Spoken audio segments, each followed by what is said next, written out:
Hello, everybody, and welcome to the deepest dive on Indiana Jones and the fate of Atlantis. This is the best, most thorough discussion about the fate of Atlantis on the internet. My name is Ben Hansen. Easily, by far. This is MinMax, everybody. MinMax is a place about games, friends, getting better. We're glad you found us. I'm Ben Hansen, joined in a studio for the first deepest dive in a studio since Chrono Trigger. Wow. In January of 2020. Whoa. Unless I'm forgetting something. I think that's right. But I'm Ben Hansen, and I'm joined by Leo Vader. Hello. And this is how we do things in the studio, Leo, is you like physically support the person that you introduced. So do you want to introduce the next person down the line? Oh, we got Ross right here. Hey, I'm just here to eat the squabs. Hey, that's right. Ross Star Wars Guy Fun. Welcome. And then, you got to introduce him. Oh, and Brian Vore. Hey, those squabs sound delicious. Hey. I would have traded so many fezzes for those. Welcome, everybody. This is the Deepest Dive. This is a huge game club discussion for Indiana Jones and the Fate of Atlantis, the point-and-click adventure game from 1992. We chose this for the Deepest Dive because we said people are going to be all hot and bothered about this Indiana Jones fella because that Indy 5 trailer is going to drop from D23. The internet's going to light itself on fire and excitement, and then we'll just piggyback right on the back of that. And if they don't release a trailer, they will at the very least tell us the full name of the movie. And the most that happened at D23 is Harrison Ford got out there and he got a little emotional. He said, "This one's good." And then he got choked up. And as far as I can tell, I think it's the most they really talked about it. People in the room got to see the trailer, which I'm sure is spectacular. But this is the Deepest Dive on Indiana Jones and the Fate of Atlantis. 1992, point-and-click adventure. Leo, can you believe it? A genre that, unless I'm missing something, I don't think we've ever covered in like the game club format. Wow, yeah, I guess I don't think so.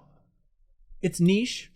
There's definitely a lot of people in the community when we announced what it was, where they said, "What is that? We thought you were going to be doing Monkey Island." And we said, "No, we're going to do the obscure but critically acclaimed Fate of Atlantis Indiana Jones game from 1992. So it's been very fun seeing people in the community jump in. And a lot of people are like playing the adventure game for the first time. Wow. Stuff, so I imagine there's a couple confused people in those comments. Oh, yeah. There's a couple of people that are a little confused. Yeah, absolutely. Lone Seal Pup watching us live on Twitch says, "I thought Ben was trolling when he first announced it." Look, we have to surprise people. We have to zig and zag. It can't just be the biggest game all the time, and people are always screaming, "Do more retro stuff. Do more obscure stuff." And this is our challenge, we said. By God, we can get more retro and more obscure than you could possibly imagine. And we're finding the best genre to do a deepest dive into. You know, we've got to try them all. I think so. Is this the first time all four Deepest Dive people have not played the game? I mean, other than a new game, it has to be. Yeah, I mean, correct me if I'm wrong, historians, and please correct me if I'm wrong, Indiana Joneses of the internet, but I think it's probably the case. I figure that one of you would have played this game. I thought Ross had, totally. Yeah, Ross, what the hell, man? I have played most LucasArts adventure games, even the Last Crusade adventure game, which is terrible, and but never got around to this one. Interesting. You think it's terrible, really? The Last Crusade one? Yeah, not very good. Quick take, is this one better already? Way better. Awesome. Oh, okay. Okay, great. Yeah, that was from a couple years before. That was one that Ron Gilbert actually worked on, and I went back and looked at gameplay of that. It's very funny to see like that pure Monkey Island interface in that Last Crusade style and stuff. But yeah, I think that came out in 89 and this is 92. So 3 years of progression in the adventure game genre, and it really served it well. Awesome. All right, if you're watching this on YouTube, thank you for being here. We appreciate your support. Here's how this works. We are playing this game with the community. We're going to be talking about everything in Fate of Atlantis up until you reach Crete. So we're not going to be spoiling anything beyond once you land on Crete, the island of Crete. That's the stopping point for this discussion. We'll be back next week with the second half. So if you're watching this on YouTube and you say, I should go back and play that adventure game, I'm going to submit a comment for them to read on the show. There's still time to do that. So please jump in. We'd love to have your support, and please play along with us and submit a comment over there on Patreon. And even if you aren't playing along with us, even if you just like Indiana Jones and you want to help support the Deepest Dive format, you can do that as well by going to patreon.com/minmax with 2 N's. We're at that $5 tier. At the $5 tier, you can jump in and you can unlock the podcast version of this discussion and a bunch of other bonus content right in your favorite podcast app. It just pops right in there. It's surprisingly nifty how it all works. And here's the thing. We need your help. We're doing this. We're going out on a limb. We're not choosing the hot game of the week, which is Destroy All Humans 2. Destroy All Humans 2. That's right, everybody. We're going obscure. And so if you're a fan of Indiana Jones and the Fate of Atlantis, please help support discussions for it by going to patreon.com/minmax with 2 N's and unlock the podcast version of this because it'll be great. All right. Fate of Atlantis. Jumping in.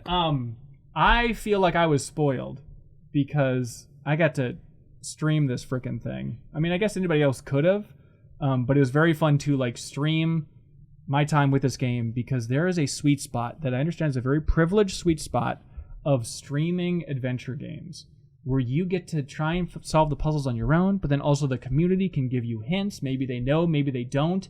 It feels like it's the genre correcting all of its flaws 30 years down the road, right. You know? Do you know what I'm talking about, Leo? There's some magic with like the hive mind all beating their heads against these kind of tough puzzles. Totally. It's like a level of hint that only a human can really understand. Like, here's the right level where I'm not giving too much away. Like, here's what Ben wants to know without giving anything extra away. Right.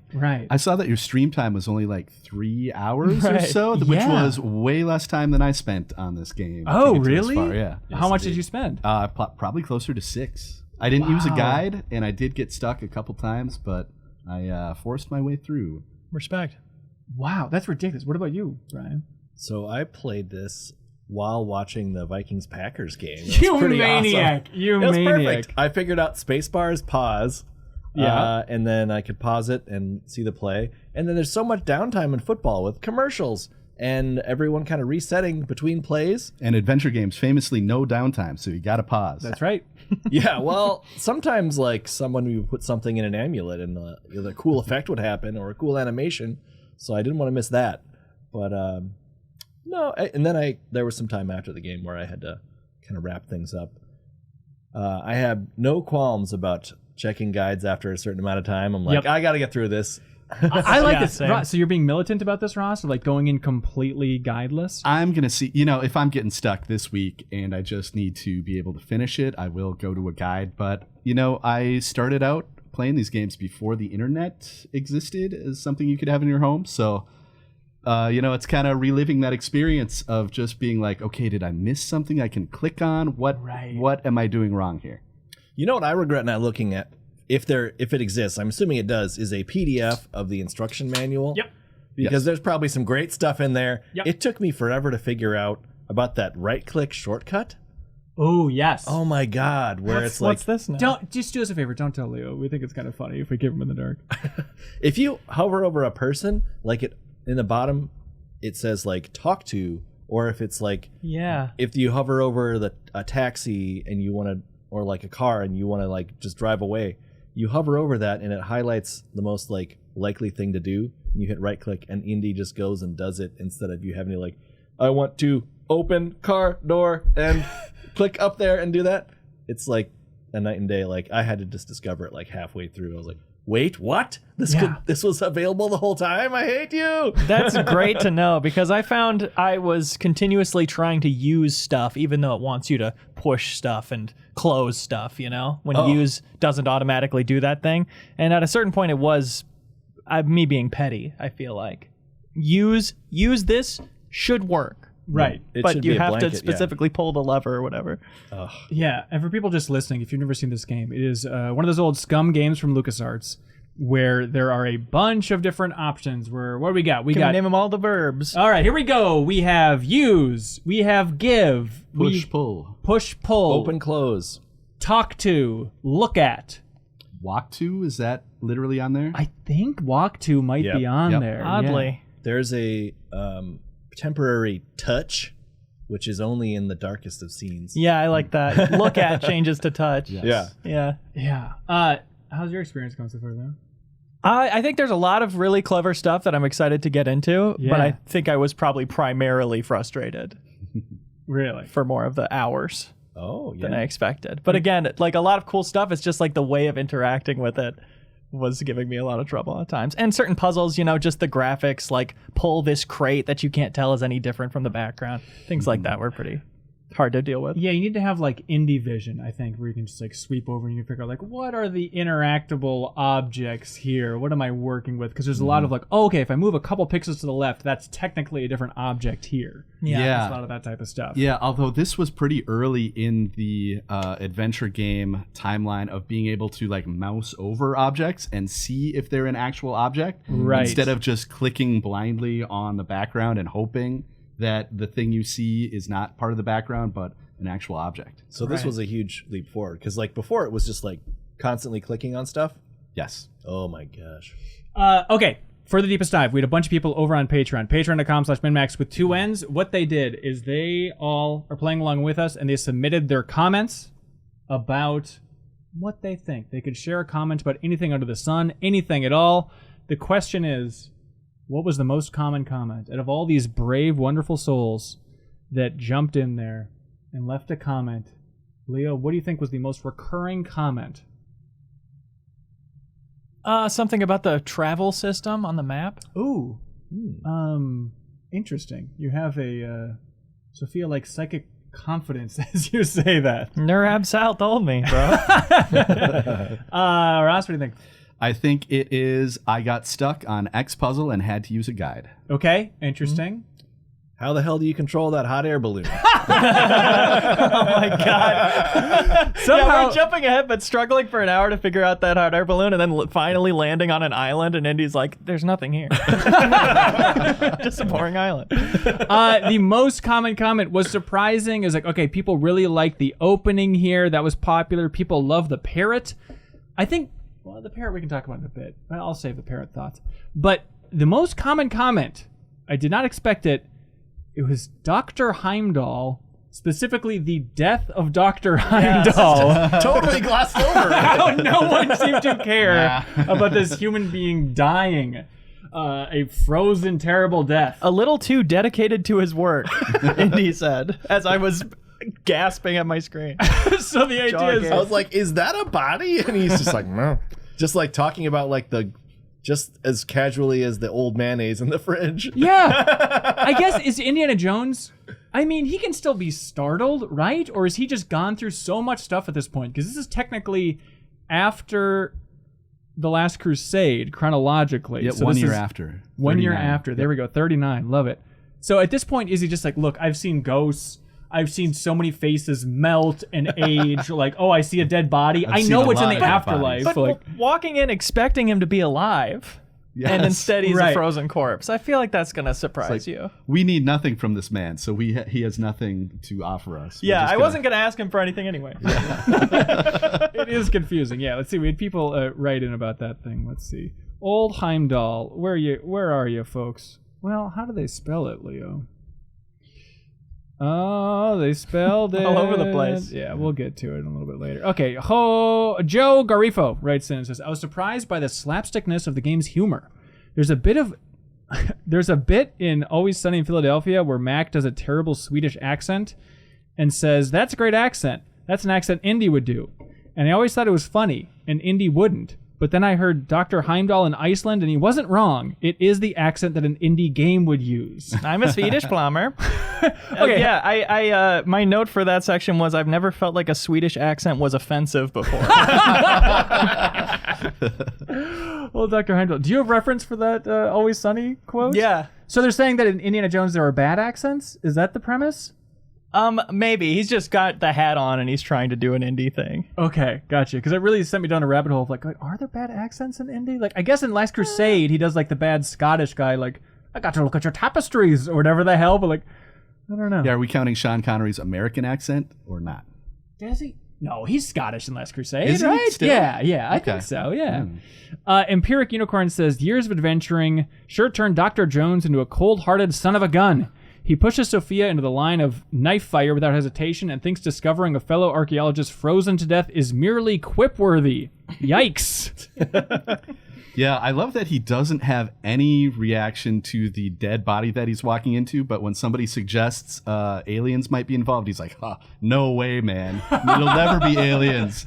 So he's just got like the full wheel of surreal, abstract concepts and mythology. It's like even if he's only checked off like 99 out of 100, like that one left is like, well, that's right out. I can't sign up for Bigfoot. Well, yeah, aliens and psychics. That's the two things he won't. Right. He won't do that. Right. But there were dialogue options a bit later on where you can be like, you're right. It is Nerabsal. That's a great point, Sophia. I liked when she was trapped in a sand pit and he's like, is Nerabsal down there? You find him? Oh, interesting. All right. I didn't get that. See, we're going to get into this funky stuff in this really? game because there's some interesting stuff happening. Okay. Here. We should probably set up Indiana Jones first, just for people that are watching and listening and they're confused about who's this character that you're talking about. Give it to us, Leo. What's Indy all about? He's an archaeologist. Right. He operates around the World War II era. He's a professor at a college, but he goes off and recovers artifacts for his college's collection, I guess. He just takes it back and puts it in that multi-story building, I guess, that's in the game. Is that the idea? Just like the upper floors of the school are just filled with Which he has things. to break into via a window. Yeah, I'm confused about everything with that opening, which we can definitely get to. Leo, what's your history with good old Indy? Like the movies as a kid, they were scary. The decapitation in The Last Crusade and the melting in the Raiders of the Lost Ark definitely stuck with me as a kid. What do you Or think? the heart removal in Temple of Doom. Yeah. And honestly, not as much. No, it's all Heart in there. stuff But is fine. honestly, I think the propeller chopping up the guy Oh. in, I believe, Last Crusade. yeah, whichever. Oh, one it wait. is. Well, I guess there's a couple propeller deaths. There's the boat propeller, and then there's the plane propeller, right? I'm thinking of the plane propeller. Okay. Gotcha. Yeah, that was kept me awake type stuff. That's above water, yeah. But I've tried to go back to them a few times over the years and never really got through one. I feel The like movies? Yeah, Really? yeah. I love Indy conceptually. I loved Indiana Jones and the Emperor's Tomb. That game I played over and over as a kid. But yeah, it's always a franchise I've liked more than I've really, liked more as a concept than really dug into. Right. What about Emperor's Tomb? I had to really look this up because I had no experience with this thing. 3D Xbox era game. Scary alligator stuff. You do whip swinging. That's pretty cool and novel in a game of that era. Yeah. What was that old Atari game? Pitfall? Pitfall, yeah. I'm wearing the shirt for Pitfall today. Look Holy at that. crap. Wow. Thank you. Thank You you. incepted me with it. Yeah, very Indiana Jones inspired. But Brian, what's your indie history? Well, I watched all the movies back in the day, and it's been a little while. I need to watch them again. I saw Crystal Skulls in the theater, and never needed to see it again, but I probably will, just to be like, how bad was it? And just be like, oh yeah, it was. Has anybody encountered like a Crystal Skull Defender online? Do they exist? There must be. I think part the of first fan act base. is really good, and then it just goes totally off the rails. Okay. Yeah, we was it Extra Life a couple years ago where we tried reading the script? I think you were there, Leo. It was like late Yeah. at night. And it was for the original or one of the first takes on Indy 4 that Frank Darabont wrote. Walking Dead, of course. And that is a weird way of like reliving parts of Crystal Skull because they have like the warehouse chase and stuff in there, and it was a very boring thing to read. It turns out it wasn't very fun just to like read a bunch of action bits and whatnot. But yeah, that's like the most I've rekindled my experience with Crystal Skull since seeing it in the theater. Because like my mom loved Indiana Jones, and so we saw that Crystal Skull movie in a theater together. And I remember both of us just laughing out loud at the movie, and it was like, it was knowledge the aliens were after the whole time. It's like, yeah, to the point where like a mom is openly mocking you as a film when she loves the character, like we're in trouble here. Yeah, I think people defend Shia LaBeouf as good casting for Indy's son. Yeah, that's right, Mr. Mutt. Right. Hey, Brian, you want to pull up the mic and see if you can tighten it? It's like in the shortest possible. That one falls down. Well, it will fall down, but it'll be just brilliant comedically when it does it, because it'll be really loud and obnoxious. Yeah, Whatever you can do, pretend it's don't- your pants. Yeah, don't unscrew that. But while you're fumbling with that, Ross, do you want to tell us your Indiana history? Yeah, sure. I saw Temple of Doom as a very small child, like probably 4 years old. It was one of the first movies I can remember watching. And I luckily was sent to take a bath during the heart-ripping part, or I would have been out on Indy forever. But came back just in time for the minecart chase, one of the best man. movie scenes in history. Action Wow. scenes, movie action scenes, I should say. So I've got a soft spot for that movie. And I like the other movies. My wife is a big Raiders fan, so we end up watching that probably once a year. Once a year? Yeah, kind of right around the summer, 4th of July time. Good summer movie. Okay, really, that's ambitious. Like, I'm a big fan of a lot of movies, but to commit to like once a year we're gonna watch this as a family, that's something else. Yeah, especially because we have so little time to watch anything when we're not parenting our 4-year-old. But who I'm not going to show Temple of Doom or any heart ripping. But yes, keep him far away from it. Take a bath for the whole movie. Right, yeah, exactly. Right. Yeah, That should be. Crystal Skull, like I said, not great, but I do like the first act. There's some fun stuff in there until they get to the jungle, and then it goes completely off the rails. Yeah. I just remember constantly, even in the beginning, being like, okay, that's obviously not Harrison Ford. Oh, that's not Harrison Ford. Yeah. It's just it was hard to get absorbed into it when you know that they just have to use a double for absolutely everything. Oh yeah, I gotta rewatch it through that lens. Yeah. Well, good news about the new one. He's young again. Hey! Really? Big announcement. We haven't seen the trailer yet. Everything good from your childhood is back, everybody.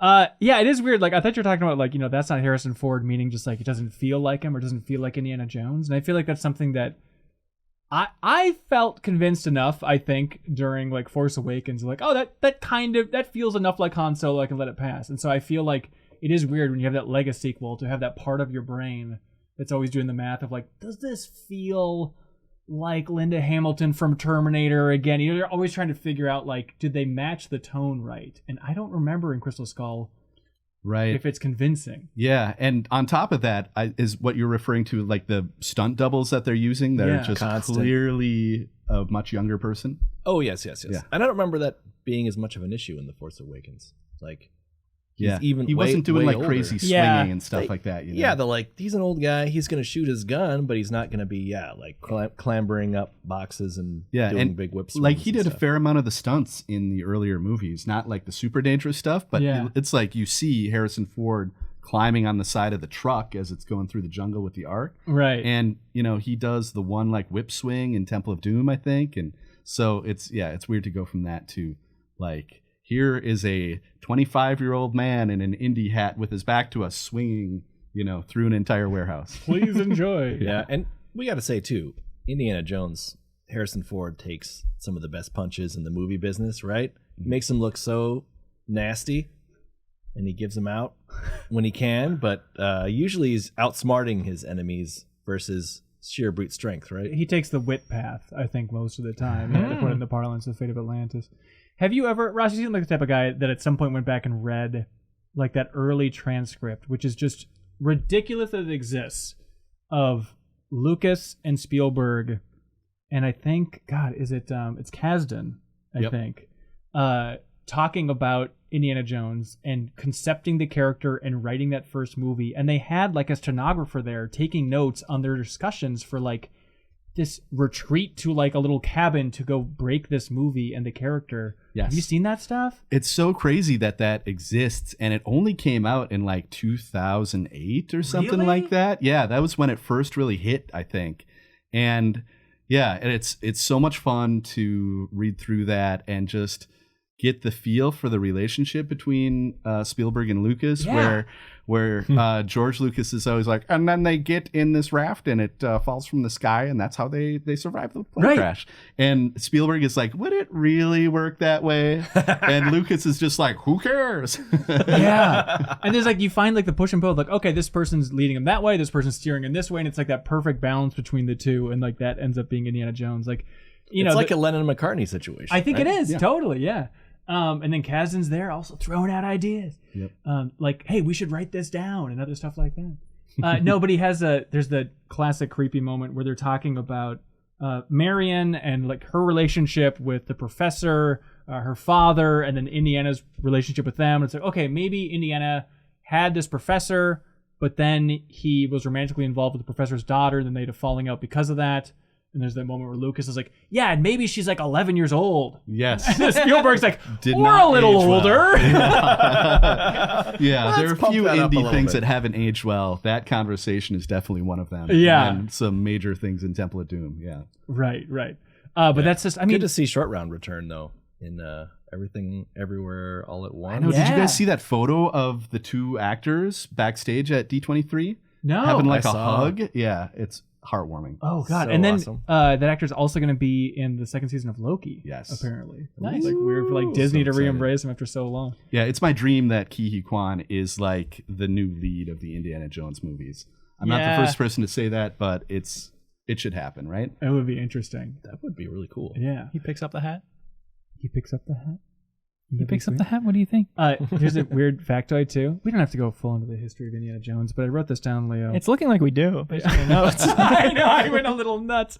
But I love it. There's like somebody referenced at some point, they're like, oh, I forget if it was a Spielberg thing, but talking about like, oh, Indiana Jones's costume is just totally based on a Charlton Heston character from a movie called Secret of the Incas. It's like this movie from the 50s. And you go back and look at it, and it's just one for one, like his exact wardrobe and everything. Nice. Like I love that. It was like, oh no, we just completely lifted this Charlton Heston character, and that's just the look of our hero. And now that'll move on in the future, and we're good to go. Leo, you ever experienced that young Indiana Jones stuff? Not really. Yeah, just what kind of stuff? Like, do you remember any of them that you checked out though? No. I mean, I remember the opening of The Last Crusade. When I was okay. young. I was waiting for you to read off my screen the list of absurd stories. Well, I remember my first adventure from 1899. Right. Ben Hansen's Google Doc, famously. Right, and you remember young Indiana Jones and the Titanic adventure where he rode on the Titanic. You can't forget that. Yeah, Yeah, I he remember stopped that it. show being a little too educational. Even as like Ooh. a 10-year-old or whatever I was when it came out, I was like, this sounds like it's trying to teach me something. Not on board. No. And that was that River Phoenix who did? No, so that was just Last Crusade. Then they got a different actor, I believe. Am I wrong? It is a different actor for the show, but Yeah. it's somebody you have heard of, and I can't remember who it is. Oh, now. God. That's not in your little notes. It's not in my little notes. Yeah. No, I was just looking up, like, because I was trying to figure out the chronology of Indiana Jones, like where Fate of Atlantis fit and slotted in versus like the other stories. And then you realize that, like, oh yeah, Indiana Jones stories, thanks to Young Indiana Jones and all these other books and stuff, goes back to like 1899. But then it's wild to think that. Yo, Red Dead Redemption 2 era. Yes, exactly. And then Red Dead Redemption 1 era, like he was on the Titanic. Young Indiana Jones and the Phantom Train of Doom. Sounds like a pretty good Did one. he suplex that train or not? He absolutely did. Okay. In 1933, remember Indiana Jones had the adventure where it was Indiana Jones and the dinosaur eggs, Yeah. where he has to protect the last Triceratops that somehow has been existing in this tribal community for thousands of years or whatever the hell. I bet a lot of these story ideas came directly from George Lucas. Do you think? I bet he had a whole notebook that he was like, all right, young indie people, you do your thing, but it has to be based on this. Please. Is it just like Clone Wars, Yes. the cartoon series, basically? Yep. Where he comes in, he's like, we need a submarine episode. Yeah, we need a Seven Samurai episode. We need a Godzilla episode. Yeah. I'd be shocked if they didn't do some kind of Seven Samurai episode of Young Indie. I'm sure it's there, yeah. At what point will just people watch Seven Samurai? There's also a pretty good Young Indie NES game. It's really hard, but it's a Really? pretty fun side-scrolling actioner. You played some of that too, right?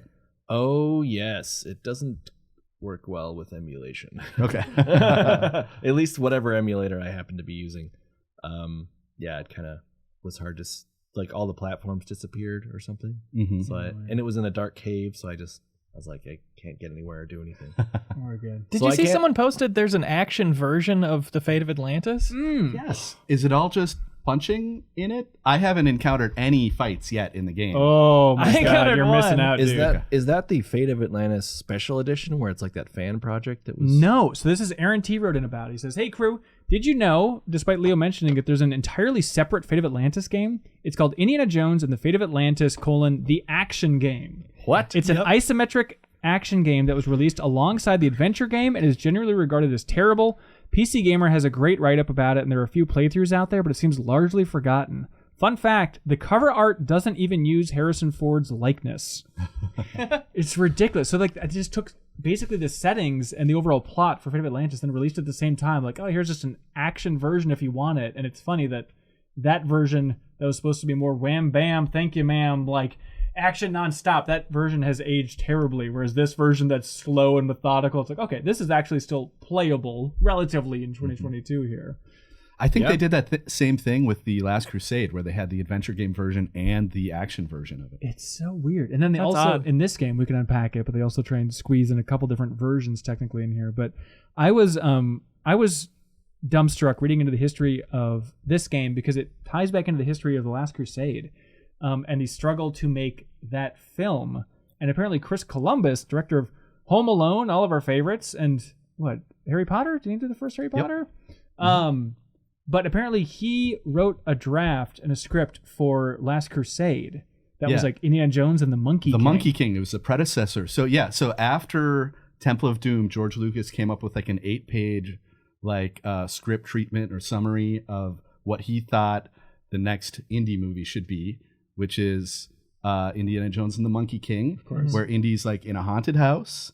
And he also runs into a Monkey King, which is like a spider monkey that can talk and is super old because it's been eating magical peaches, life-giving peaches. So I think that's like one of the only elements that carried through like long-lasting life or whatever to Last Crusade. Yeah, and I guess there's like a bunch of different versions of it out there. And so they say that originally it started with Indiana battling a ghost in Scotland before finding the Fountain of Youth in Africa.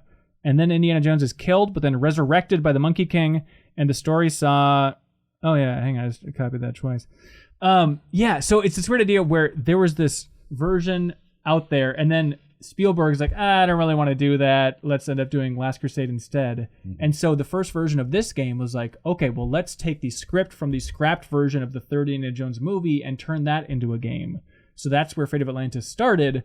But then apparently they're like, actually, I think we're better off telling a new story separate from the legend of the Monkey King. Yeah, and I think the reason they could get away with saying, hey, George Lucas, we're not going to make a Monkey King game is because the project lead was a guy named Hal Barwood. Yes. Who was a USC film school buddy of George Lucas and worked on THX 1138. He's an animator. Yes. Yeah. And then he also co-wrote Dragon Slayer. And he co-wrote Corvette Summer. Have you guys seen Corvette Summer? This is Mark Hamill film. It just came out on Blu-ray, and I was very tempted to try it out. I'll watch it with you. Yeah? Yeah, it's the movie that dares to ask, what if Mark Hamill was a sexy teenager on the hunt for his stolen Corvette? And his leading lady is Annie Potts of Ghostbusters fame. Really? Right? Yep. And she's also portrayed as like a hot, sexy lady, right? Yeah, I believe the phrase they use is prostitute in training for her. It's a little cringeworthy. Cool guy stuff. This is why I like the Deepest Dive and just diving into too much research about this stuff, because I feel like this is a name that I should know, and maybe I learned it at some point but completely lost it. But this Hal Barwood guy, because he also worked on a draft or co-wrote, however you want to put it, for Close Encounters of the Third Kind. So he has these weird early origins with Lucas and Spielberg, and then went on and realized that, I actually want to develop games. And he made a couple of Apple II games that I tried looking up and I couldn't find anywhere, but they have the perfect Apple II video game names, where one of the games was called Binary Gauge. Okay. And then the next was called Space Snatchers. Yeah, that is a perfect name for an old-ass video game. Yep. And then he went on and was like, all right, I guess I'll just be the Indiana Jones guy at LucasArts. So he was actually the director then for this. But it's crazy that this game, it's developed by a company called LucasArts. So I shouldn't be surprised that it's just so connected to Lucas's origins and film history and whatnot. But the fact that, it's the director of this game also has such a pedigree in film is wild. And he co-wrote this game as well, I believe, right? Right. And I thought it does a pretty good job of capturing the indie tone most of the time. Yeah, totally. Okay, so Hal Barwood, the director for this game, he went on to do your favorite game, Brian, Star Wars Yoda Stories. And then also the Desktop Adventures of Indiana Jones. Those games are rough looking. I've never Yoda Stories. What the hell? And then in 2008, he came back and did a game called Mata Hari, which is a more modern adventure game. He wrote the story and designed that thing. But then just the worst, and I'm sorry that his career went this direction, but in 2011... he apparently worked, I don't think he was the director of it, but he worked on a Zynga game with Facebook, and it was Indiana Jones Adventure World, which was a Facebook game, and it was discontinued shortly after it launched, but went back and tried to find gameplay footage of this thing. It looks so abysmal, and the launch trailer is grab life by the boulders with Indiana Jones Adventure World on Facebook, and it just looks like incoherent UI popping up all over the place as a stupid big-headed Indiana Jones is walking around Farmville. It looks like a nightmare. You see, this is why we need video game preservation. That's right. Yes. That's We'll right. never know what that game was truly like. Yeah, we never know the full scope of Hal's career at this point, you know? All right, so Indiana Jones Fate of Atlantis, 1992. This is from LucasArts, everybody's favorite. So I'm trying to figure out the timeline. This is the 7th game to use SCUM. So this is, if you want to put in the timeline of where we're at for LucasArts, this is right after Monkey Island 2 and right before Day of the Tentacle. For where we're at for overall releases here. And Leo, you're like a Monkey Island lad, right? How far back do you go with this stuff? Somewhat. I played the first one and Escape from Monkey Island. Okay. That's pretty much it. And then you played Grim Fandango. Yeah, is that part of the Monkey Island? Well, no, but I guess for like the old adventure games like LucasArts, Yeah. like you jumped around. Yeah, I enough, right? finished Grim Fandango for the first time in my life recently, having loved it as a kid, but having a game-breaking glitch that I couldn't, download a patch for back in the day. Ooh. Yeah, I really just love Grim Fandango. Like, I love old text adventures, specifically just Hitchhiker's Guide to the Galaxy. Like, that was a really important Apple II game for me back in the day. And then I'm a little bit spotty. I want to say I'm like an old adventure game fan, but I realize like I really haven't finished that many of the old stuff. But Ross, did you play a lot of old adventure games? Yeah, I played Monkey Island 1 and 2. I played Full Throttle, great one. And Day of the Tentacle is my favorite adventure game, for Yeah. sure. And maybe top 10 for me all time. Really? Yes. Oh, yeah. It's that I definitely good. finished that one. I It's love that. also the game that I was playing when my family got the internet at our house when I was 15. Oh, And I was man. like, wait a minute, I'm stuck. What if the internet has a clue that could tell me what to do next? How do I get this fake vomit off the ceiling? And it did. And that's how I was able to beat the game. Oh, that's amazing. Oh my god. Good stuff, man. Feeling. Are you an adventure game guy, Brian? Well, let me say, Uh-oh. around Christmas time, we had some friends of the family that were out of town, and they were very nice. And the husband of the two, they didn't have any kids. They didn't have any kids, and I think they knew that kids like video games. Right. So word got out that we finally got a PC, and he's like, "Oh yeah, you know what?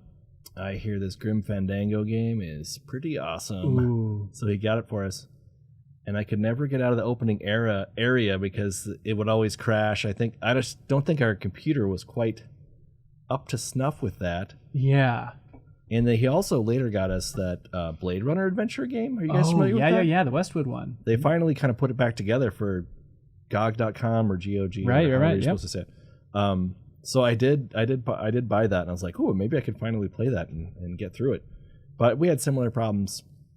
Just didn't have the PC for performance to play much, I guess, besides Doom and Wolfenstein 3D. That is weird. I mean, it's such a weird thing to look back on the history of PC gaming, and like so much of my time playing PC games was just trying to play PC games or worrying that my PC could run it. Whereas I feel like most games now, it's like, they're scalable. You have a rough sense of whether or not you can run this thing. Whereas I feel like back in the day, it was like trying to just hold my PC together with duct tape to try and get it to run Grim Fandango, you know? We're like, oh god, maybe Age of Empires 2 will run on this thing. Maybe. It's just, Now you the never biggest know. problem is trying to figure out how to play Fate of Atlantis when it's not in a tiny little box. Right. on your Oh screen. Oh my god. Yeah. Ross and I were both scratching our heads around a laptop being like, what are we doing here? Like, how is this?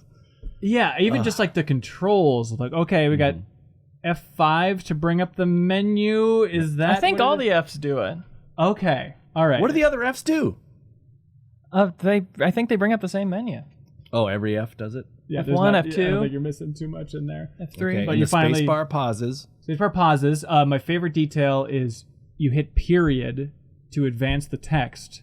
And I guess that's Didn't an know old that. Ron Gilbert thing where he said, well, yeah, you hit period because it's the end of the sentence. So to end the sentence quicker, you just hit period faster. It's like, God. Oh, that's funny. Yeah. Okay. I like to keep my my finger on that P key for pickup. Yeah. Oh, wait. You There just- are hotkeys? Yeah, you just hit P for pickup, and then you don't have to click over to the. Because the clicking, I feel like, is inconsistent. There's a lot of like Yes. this to this. And then If you're like doing it in between frames or something, there's something weird about it. right. Where it's just not reliable. Yeah, it's really jarring. But technically, like, yeah, this thing's only available on Steam and GOG. I was excited because I was able to boot it up on a Steam Deck. So I think I mentioned somewhere like, hey, it's playable on a Steam Deck. It turns out that it's playable, but there's no audio. So there's like a lot of like homebrew patches to get this thing up and running with audio on the Steam There's Deck. no music, I think it That's was what it is. specifically. And it's odd because I streamed from Steam to a different computer, and then I had music but no voice. No dialogue. What? That's quite Yeah, strange. this game is really in need of some sort of remaster. And I hope that with Indy 5 coming and with how much everybody loves this game, that they try and make it a little more playable. Because like, it's always amazing to think of the fact that there are games like this just sitting on Steam that are technically playable from 1992 if you just dig in and find them, you know? Yeah, and there's people online, I think in the comments when you announced that this was the next deepest dive, I think people were like, okay, so you get the GOG version and then watch this YouTube video on how to get like the good version of the music and the latest version of Scum, like the community version of Scum that's been like updated over time. Whereas this version on Steam and GOG is like uses pretty old, like whatever was current way back then many years ago when this was released again. Oh, okay. So I did not go through those hoops, but I heard a little sample of the new music and it sounded quite lovely. Yeah. It was like a later, fancier version of the music. But Interesting. I think it was cool that at least they included a year later, the Talkie edition Right. Yes. of Fate of Atlantis, where when it first released, it didn't have any voices, and this is 92 full voices.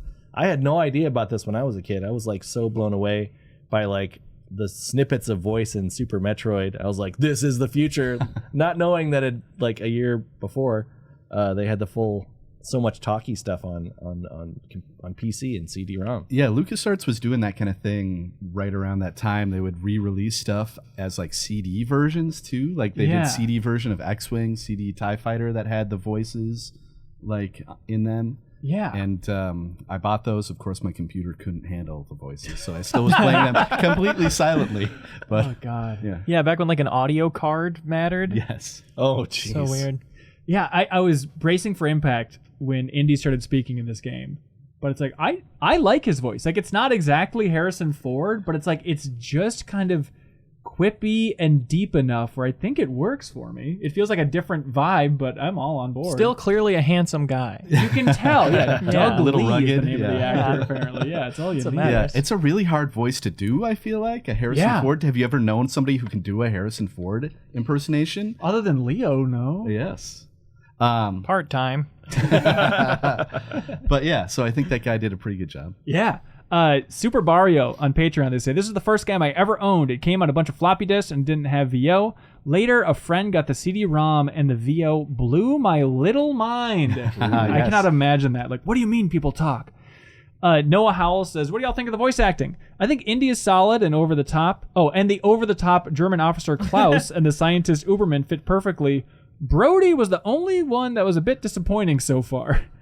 Yeah, that did not sound anything like Brody. That guy was jarring in the opening to hear his take on that character. Which one's Brody? Is that Marcus? Yeah. Yep. Is it Marcus Brody or Brody Marcus? Marcus Brody? Oh, okay. Yeah. He he's the kept one in the talking about school. Marcus. Yeah. And I was like, who are you talking about? I've played the previous Indiana Jones. Oh, no. He was really going hard on Marcus in that opening scene. He's like, Marcus thinks this is blah, blah, blah. I thinks hate it's this area Marcus. of pottery. Yes, exactly. Yeah, I think it's like the guy in the Azores, how do you say that place, that island? But the character there was the only one where I was like, woof, this is rough in terms of the voice acting. And obviously we got Heimdall. Is putting on the thickest Swedish accent possible. But outside of that, like, I really like the voice acting in this game. I think it's fun. Yeah, the stagehand was pretty good in that theater at the beginning where it's Yeah. like, hey, I like to read books. If you got a book, maybe I'll read it. Right. I'll take it. Sophia was good. Yeah. I like the goon that was like trying to block you from coming backstage. Yeah, for sure. When you're trying to find Trottier in the crowd and like all the different French voice actors. Yeah. Or people doing French accents. I was like, good, these are all different people. I've not gotten the same one yet. Nailed it. Alan Dellinger writes in and says, shout out to the fellow kids who missed out on LucasArts adventure games growing up, foolishly believing Sierra was peak gaming. Visiting these classics one by one over the years has been a real joy. Hell yeah. I don't think I've ever played a Sierra adventure game. Ooh, they're pretty brutal. Yeah. List a few. Really? It's a lot of the King's quest Quest? games. Yeah. Yeah. Yep. Police Quest. Police you'd be Quest as into, well, Leo. A lot of stuff like that. Space Quest, is that one? Yep, that's another thing. Somebody named Ben Reeves writes in. They say, I've been meaning to dive deepest into this game for a long time, so thanks for the excuse. I love the art, and the story has been fun so far. Fun fact, Sam & Max creator and co-director for Pixar's Brave, Steve Purcell, performed all the rotoscoping animations for Indy in this game. Oh. Want another fun fact? Dark Horse Comics published a series of Indiana Jones comics based on the Fate of Atlantis game, but the story was based on earlier game scripts and features scenes that were cut from the game. I remember one scene has Indy teaching a class at Barnett College. That'd be fun. I'd love like an interaction for that. Want another fun fact, says Ben Reeves? It is physically impossible for pigs to look up into the sky. Okay. And then he says, we named the pig Indiana. Hasn't changed a bit, has he? I believe there's 3 references to we named the dog Indy. Yeah, how clear can we make it? At least 3. Oh, I went back and looked at some, it's like so there's a young Indiana Jones story from the TV show where it's like My First Adventure, and that's one from like 1899 where it's him as like the youngest kid, and he's like in a crib with Indiana the dog, and like of course that's where you'd go if you're telling a story of young Indiana Jones, and expect it to be that heavy-handed of like me and this dog were inseparable, but like that's all that episode was about. Me and the dog were twins. Yeah. Sean Patrick Flannery, that's who it was. Young Indy. Oh, wow. Nice. There you go. Has that been running in the background? No, just thought of it. Oh, okay, Wow, good. impressive. You don't even need that internet. You could return your family's old computer. Is there a way to watch Young Indy now, or is it one of those between like crazy rights, like no one can stream it anywhere? I don't think it's streamable. It's one of those things, I think. You're going to have to buy the like 60 volume VHS set. Oh, Lord. I think YouTube has you covered. They had the hour-and-a-half version of My First Adventure. If you're willing to watch it. Wow. And by the way, Ben Reeves, God bless you. Thanks for writing in and playing along with us. That's very fun.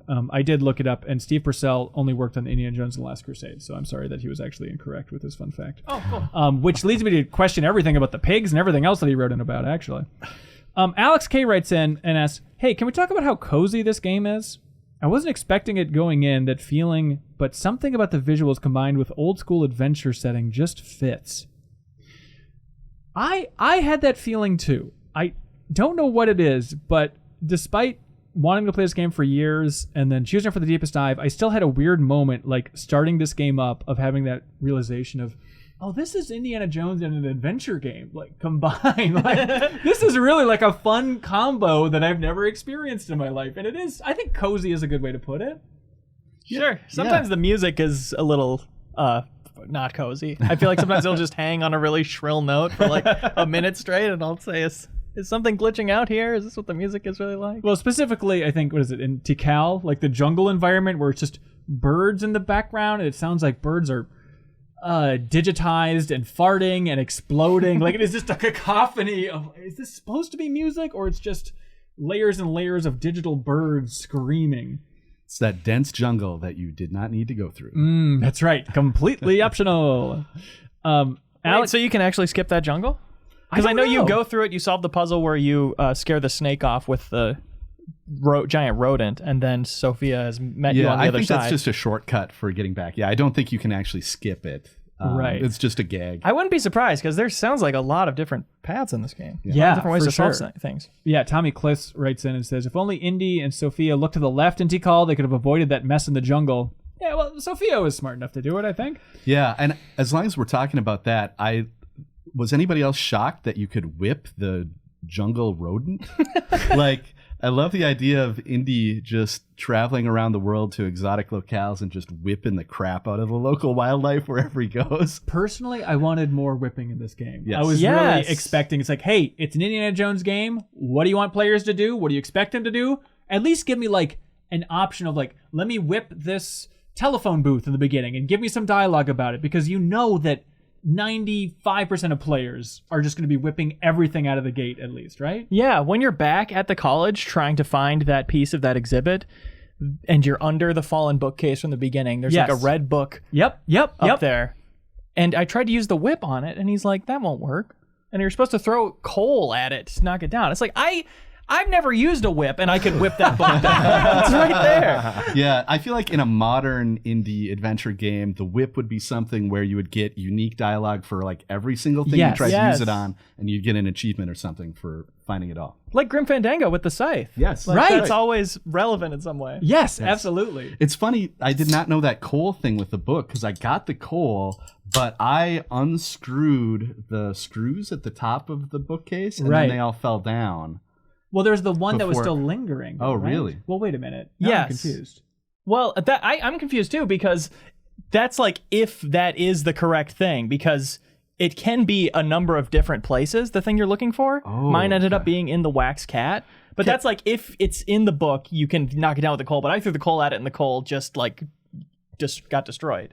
I'm sure there's Nothing infinite happened. coal, though, that you can keep stocking Oh, I up didn't on. try to pick it up again after that. Hey, there's that From the pile coal pile. that you get it Yeah. from. This is really satisfying to hear because I melted that cat. And then I was like, there's got to be something that comes out of this that I can get. But there was nothing. I was like, where do I need to click on the furnace to find the item that I got out of this melted cat? Nothing. I respect it so much intellectually that it could be any of these different things, and you have to actually pay attention because you got the name of the collection that it's a part of. But I still wasn't confident enough in that I was like gonna not check the other stuff. So I did everything, including finding the key in the urn and opening the chest, which then has nothing in it. That's really bizarre because that was mine. The Yeah, chest like was to dig for through. me. I think the chest was me. I did that whole thing with the screws, like, which is 1 pixel on the back of that stupid bookcase. Yep. I was like, he's like, oh, it's gonna hurt my hand. I like found the arrowhead. I'm like, oh, maybe I'll just use this as a screwdriver. That seems like an adventure game thing. I felt so smart, and he's like, ow, my fingies. And then I found that dirty rag. I'm like, this is gonna protect your hands. And they combine. I was like, oh, this has got to be it. Did all of it, open it up, and there's nothing. I'm like, okay, game. Yeah, that What was are we doing? definitely a stumper point for sure. That's what archaeology's like. Yeah. Spencer Witt writes in and says, it's a crime that you couldn't use the whip to cross the gap into call. The tree is right there. I tried that several times. I'm like, this game must be wrong. And then it's like, oh, you just got to shimmy. You like shimmy up His iconic shimmy. Yeah, and then like to go back, it's like, oh, of course you got to use the whip to go back. But no. It's insane. This game really did make me question exactly what's going on here, because there's that moment where it's like, what was it, Mr. Costa, the guy in Azores or whatever, where you try and like trade the whip for the book, and he's like, what would I want a whip for in this day and age? It's completely useless. It's like, yeah, you know what? It is weird that in the 40s, Indiana Jones is like, the whip, that's the one thing I need. And I understand it's nostalgic for him because of the lion or whatever, but it's a weird go-to weapon. Yeah, maybe that was a meta commentary from that guy, though, because you can't use the whip for anything in this game. Oh, yeah, the time has passed. Yeah. Overall, it seemed like Indy was way too happy to give up all of his iconic items, like his hat, jacket, and whip, in any kind of trade whatsoever. And nobody was like, everyone's like, nah, I'm good. I'm Right. fine. Yeah, he's supposed to be so attached to these things, and maybe it's just in the time from this to Crystal Skull. Crystal Skull is when he's like, well, now this is iconic, and I need to keep my hat forever no matter what. But in this era, he's just willing to throw it all away. I could try a different hat. That's Open right. me up to try a nice pork pie. Don't lock me down here.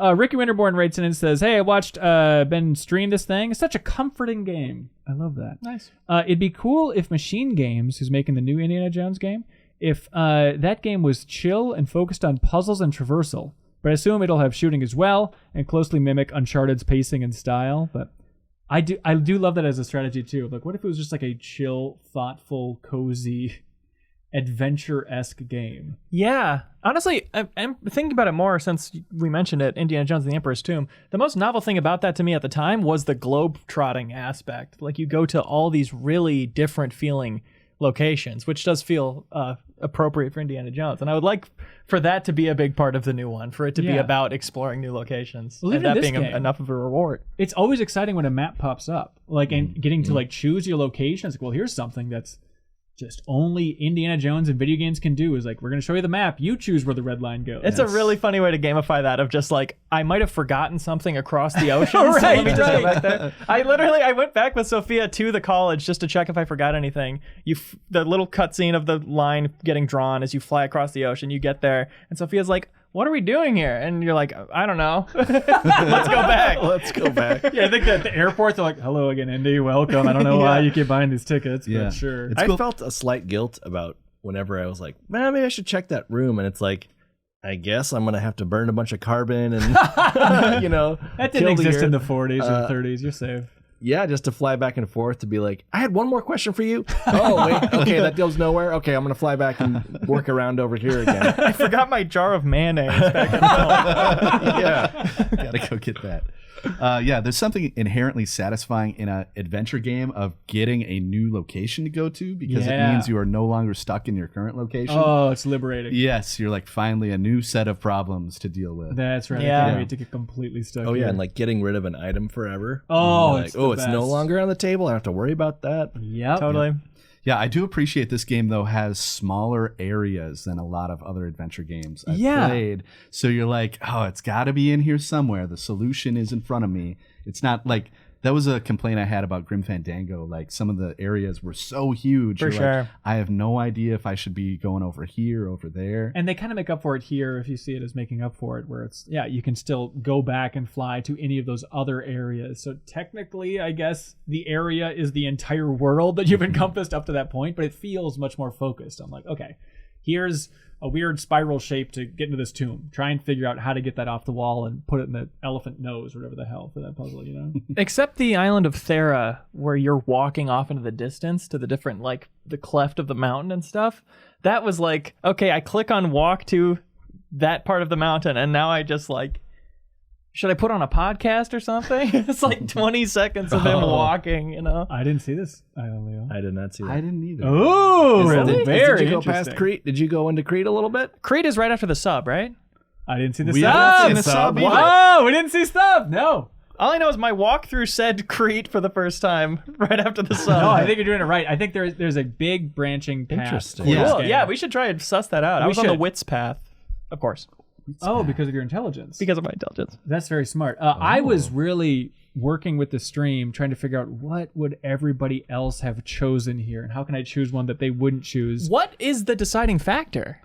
You talk to Sophia. Is it when she asks you, like, do you want to go alone Yep. or whatever? Oh. I Yep, assume you're that's going what out it on would the have to adventure, be. and it Right. seems just like a standard dialogue choice. I think like there's no moment of like which path are you choosing, but it's crazy that like that dialogue choice branches the What- entire game. My And the understanding gameplay itself, you know? yeah, Jeez. it's like how you get into the initial theater in Monte Carlo sets you on that path, and she'll say like, you want to do this, right? And if you say yes, I want to do that, you go ahead and do it, or you can choose a different Oh. path, and she'll say, are you sure? And then you can say yes or no. Oh, weird, because she wasn't with me in Monte Carlo. What? No, she Oh, wasn't with yeah, me yeah, either, yeah. but Okay. that's just what I read. She wasn't in the city at all. Hang on, Monte Well, Carlo. Monte Carlo, she's on Monte stage. Carlo. Oh, No, Monte Carlo. She's doing the seance in the hotel room. Yeah, no, I New didn't see York that at is all. where she's on stage. Yeah, right so- at the Oh, beginning? sorry, yeah. yeah. right? So I went to Beginning, right. Yeah, I went with the fighting path, Hmm. turning it into a beat 'em up for that With the first bouncer? option. Wow. So yeah, well, the bouncer in the very beginning, the bouncer. I got into a fight with him, and so that was just I guess a prelude of where I was going to end up. Because then when she asked like which route I want to go when setting out on the adventure, then my answer was something that like implied I want to fight and do it on my own. So I've just been getting in fights left and right now. That same fighting What? system I've not of the had one power fight. bar. Have you? I scuffled with Mr. Smith, but he escaped out the window, and that's the That's only just like fighting. a default animation. Oh, that's funny. Yeah. Yeah, it's unbelievable fighting. It's like Street Fighter 2. Which Do came you out the same actually year. control the fighting, or is it just play out? You do in the fact that you click, and the faster you click, the more he punches. But if you like don't punch for a bit, then like a power meter builds up, and you can punch again. But somebody my Did you God. get good at it? I I was tried pretty to fight good. the bouncer a couple times and could not win the fight. Really? Yeah. I went the flattering option. I was like, oh, well, you're such a... She's, you got to talk about how great the lady Sophia is, and you got to flatter this guy and make him... You're like, oh, you're such obviously a smart guy, and he just eventually was like, oh, right this way, sir.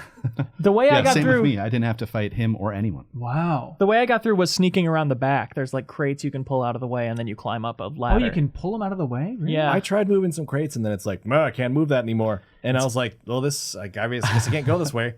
And then I saw that ladder, but I couldn't. Yeah. Oh, that's interesting. I forgot There about have that been a ladder. lot of crate puzzles in video games over the years, none with a worse perspective on the puzzle Yes. than this one. Absolutely. I kind of was like, I might be in trouble here. Yes. When that turned out to be the solution. But honestly, knowing that there's multiple solutions, maybe I'm just on the wrong path for me. Yeah. Speaking But of, I love that we're on the 3 different ones. I'm glad that Yeah, we got that this is right. amazing that it all worked out. Yeah. Speaking on bad perspectives, the the handles and the side of the stage where it's Yeah. like, I know this is like, okay, get the right configuration of the 3, but you block them with your body. You can't see what the handles are doing, and it's like hard to like target them. They needed like another one of those close-ups. Like every time the game cuts to a close-up, it's like, Yeah. oh, this is so cool. Just like seeing her necklace or anything. And so I feel Yeah. like close-up of those levers. It reminded me of the SpongeBob hyper detailed close-ups. Right. Yeah, Oh, that was my jarring. number one place where I got stuck was with the levers. I was like, okay, I got them all green, that's fine, but I could not find that little button, and I was stuck there for like 45 minutes. Really? Like, That's number one? What am I doing? Where am I going? Yes. Wow. That was the worst part, was when you'd be buy something you knew you could interact with, but there was just that like tiny thing, like with the generator, or Yep. just where they're just like this. Oh, like there's a spark. You can open the generator. Oh, I didn't know you could open it. Yeah, for me, it was in Algiers in that cave where it's like, oh, there's the painting of the two figures on the wall. And there's like, okay, clearly there's something in the middle there, but I didn't realize that I could pick it up or push it or something. Like that interaction. It's like those types of things. Like, oh, I didn't think of combining that verb with that object because I didn't understand what that object was typically what it comes down to again and again. Yeah, just like the blurry bad graphics. Yeah. Yeah. We so should, what we is should, the name of the third path? There's So you it's- said wits and Wits fighting and doing it with Sophia is the Okay. way that I understand Friendship. it. Yeah, friendship path. maybe. Yeah, because I'm like a big people pleaser in games and in real life, and so I was like, yes, Sophia, please come with me. Yes, Yeah. let's be friends. Yeah, Confused Tipster here says Team Path, maybe? Is that the official name? Because Team I don't know with if you, fists. I think if you hit, I think it's I, it'll show you your IQ. Have you seen this? Wow. Yeah. Indie quotient. Your indie quotient. Exactly. Yeah, where it just pops up with a number where it's like, I guess that's just the number of puzzles that I've done up to this point. But I think on that, it says what path you're on. Oh, Okay. So I'm check that curious out. to see how they actually label it there. But I feel like for people that aren't playing along with us, which I would imagine are probably 90% of the people watching or listening, we should probably explain the basics of what's happening in the story for Indiana Jones and the Fate of Atlantis. Seems about time. Yeah.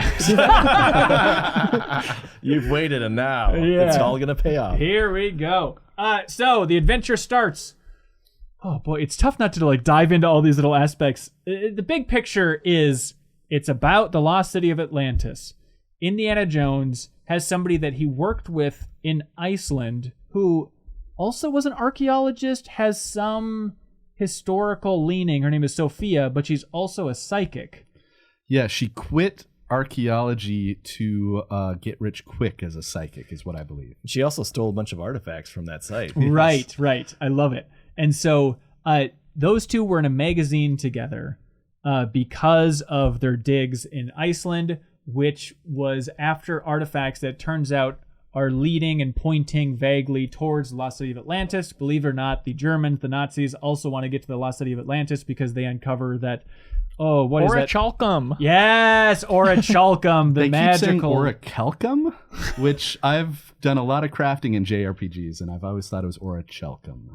Because of the CH. Yeah. It's more fun. It is more fun. But there's this mysterious substance that I guess is powering the lost city of Atlantis, and the idea is the Germans get this and they put it into like a little figure, and the figure runs around and bursts through a wall. And there's a fun moment where they're like, oh my God, imagine German tanks with this. And then the other Nazi is like, oh, you're thinking too small. Think like the Americans. Think of bombs. And so it seems like this is a faster way to the atomic bomb for the Germans and the Nazis. And so it's a race to find Atlantis so that they don't develop an atomic bomb faster than us. Now it's got the power of an atomic bomb, but it's like none of the radiation, like none of the bad Right. side effects, Right. Yeah, they explain it that way. Yeah. which is nice. Hey, that is Humane. nice. You know, maybe the Nazis are onto something. I hope they find it after all. Those are the big beats. Yeah, and Sophia has a necklace, and they put one of the little balls into the necklace. Which, by the way, I was trying to do the rest of the game then. Every time I had one of those balls in my inventory, I'm like, well, put it in the necklace, because cool shit's going to happen. It's like, oh, no, turns out that was just kind of the one-time thing. You have another purpose for those. And so the first time she, like, puts one of the little pieces of element into her necklace, and it's very important, the element is mined out of amber. In a pre-Jurassic Park world, Jurassic Park did not invent amber, believe it or not. Wow. The film, at least. But anyways, first time she puts it in there, there's, like, a crazy electricity thing, and it seems like that's the power of Atlantis and perhaps the power of the Atlantean god who she's very into. What's that fella's name again, Leo? I don't remember. The Atlantean god? Nurepsal. Okay, Nurepsal. Oh, I feel yeah, like that's that guy. that specific name has to come back in some way. That's right? why she becomes a psychic, right? Is because Nurepsal is talking to her, ostensibly. I wasn't sure on that. Was it like she was already a psychic and then she's like, whoa, I finally encountered something real? Yeah, I don't know. I'd like to learn more about how all that works. Yeah, but she was giving a presentation in the beginning showing off like, hey, here's what the city of Atlantis looked like a long time ago. Where it's like, did she just draw these pictures? Like, where is this like sci-fi world that she's drawing coming from, really? Yeah, we need some sourcing on this. Yeah, it is odd. But then she had like a ghost strung up that was going to like come out into the theater, and she was gonna. Was the idea that she would convince everybody in that room that that was the god? Mm-hmm. Yes. Okay. She's Like, like, put the lights on and everything. Like, it seems does- very obvious. Yeah, she does the. Well, I think the true stagehand does a lot of. He dims the lights. He makes it kind of special and Right. shines like a spotlight on the ghost so it feels like extra cool. I see. Whereas Indy's just like, meh, and just puts the stupid sheet thing. She's Right. like, this ruins my presentation. All right, see everybody later. No refunds. Yeah, there's that cute moment where she's like, "Oh, this is the Atlantean god of the god of," and then he goes, "Deceit." She's like, thanks, Indy. Wait, Indiana Jones! I like her though. I was really bummed with realizing that, like, oh, I think I have to go the fighting path because I'm gonna have to spend less time with her now. But like, I wish she was around in my game. She's been around the whole time. Oh, I'm definitely Same. jealous of that because Yeah, yeah, same here. when I was with her earlier on, having the talk to her and what do we do option was really helpful. And you grow to miss her when you've got that gameplay bond. That's right. That's I right. miss her and I miss that feature. Kurgelis, Leo, how you? Urgulus. Kurgelis writes in and says, "Shout out to Sophia as one of the more interesting supporting characters. I like that she walks the line between con artist, psychic, and a psychic with a spiritual link to ancient Atlantis." Yeah, it is. It's a fun character for Indiana Jones. I think it would work in a lot of other places too. Yeah, I don't know if this happens in the other playthroughs or the other paths, but you play as her for a couple small little parts. Yeah. Yeah, you can trade off. It's like she has like Oh. a purple menu kind of, and Well, I guess did I just got the that once. Yeah, just the one time in the Okay. Azores or whatever. Like when you're trying to talk to the guy in the door, it's Right, like, yeah. "Oh, let me handle this," and then it's like she only has the necklace in her inventory, so I felt like I didn't have that much. So I switched right back to Indiana Jones. It's like, oh, is it really a big point for playing as her? You can charm him a little more, the guy. Okay. I think you figure out a little more what you're supposed to do. But Yeah. it's interesting you don't have to. Yeah. with Trottier, you switch to her when you are questioning him at the seance. It is what I did anyway. Okay. Can you hang on real quick. John writes in and says, "Click, possibly a Mesopotamian cat god. Click, heart attack," based on the jump scare at the beginning. Yes. But then John says, "This game offers far more story variability through choice than I remembered. I love the dialogue options between Sophia and Indy and the comedic animations. Look into my eyes, deep into my eyes." Sophia shows up again in the Infernal Machine, but there she is more interested in pursuing her own goals than helping Indy, which is That's a fun cool. idea. Yeah. Because I guess the same director also worked on Infernal Machine, so literally like he's just carrying Sophia through to the video game indie world here. Makes sense. That person mentioned the animations, and I love her little psychic animation where Yes. she's doing like... Yes, the little yeah. hand raise. So good. It's so good. Yeah, for sure. I'm getting something. Right. Spencer Protein writes and says, "I am obsessed with those pixelated hair tosses. Everyone tosses their hair. Sophia, Mr. Smith, and it's obviously because the developers loved it just as much as I do." Yes. It is excellent for sure. Okay, this seance.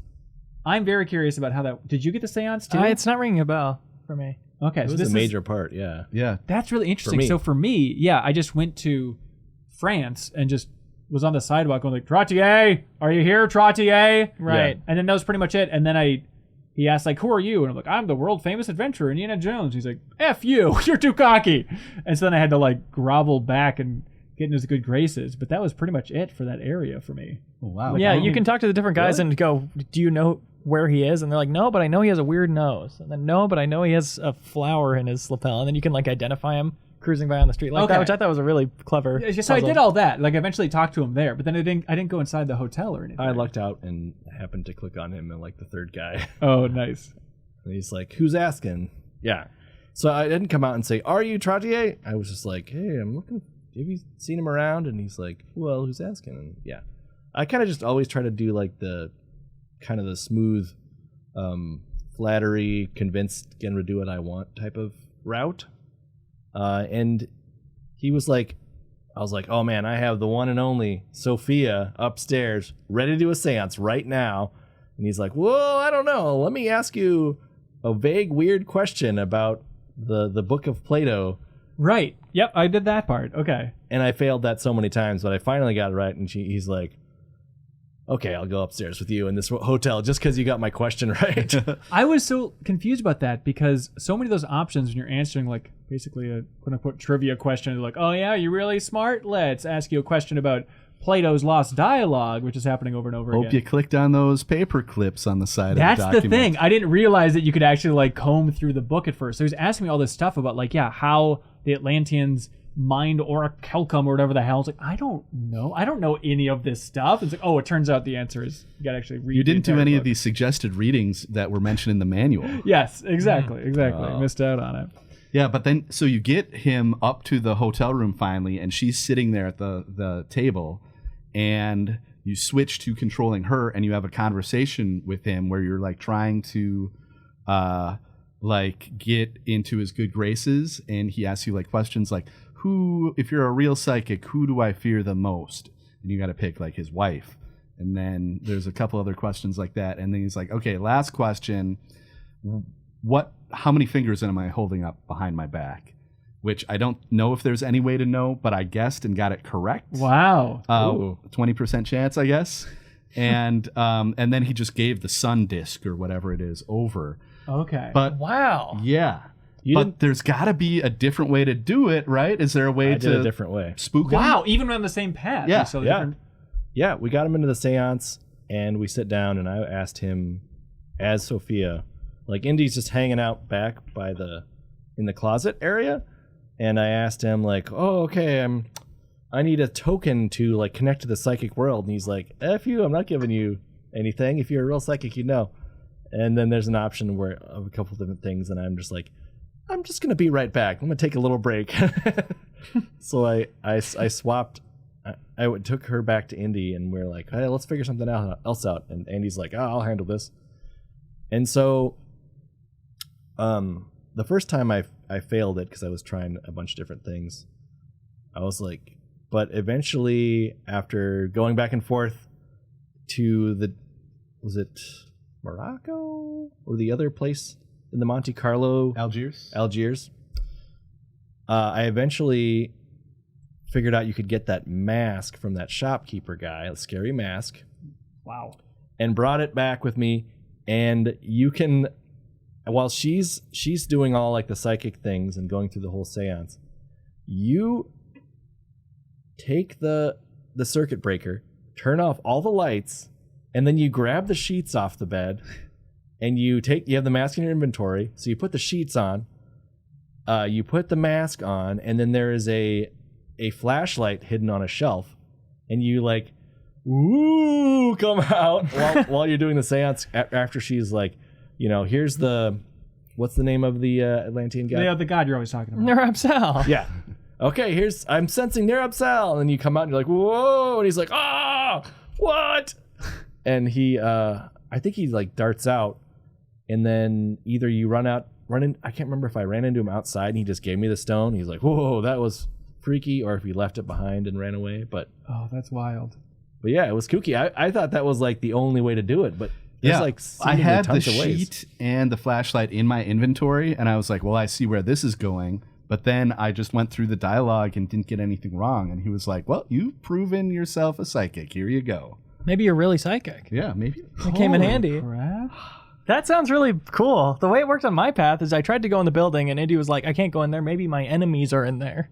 What? Oh, because you didn't have Sophia with you? Right, Yeah. right. Oh, yeah, And- because she rents this room, so Yeah. I have full access going in and out. Right. cool. Yeah, no. And then eventually Trottier got kidnapped by Nazis What?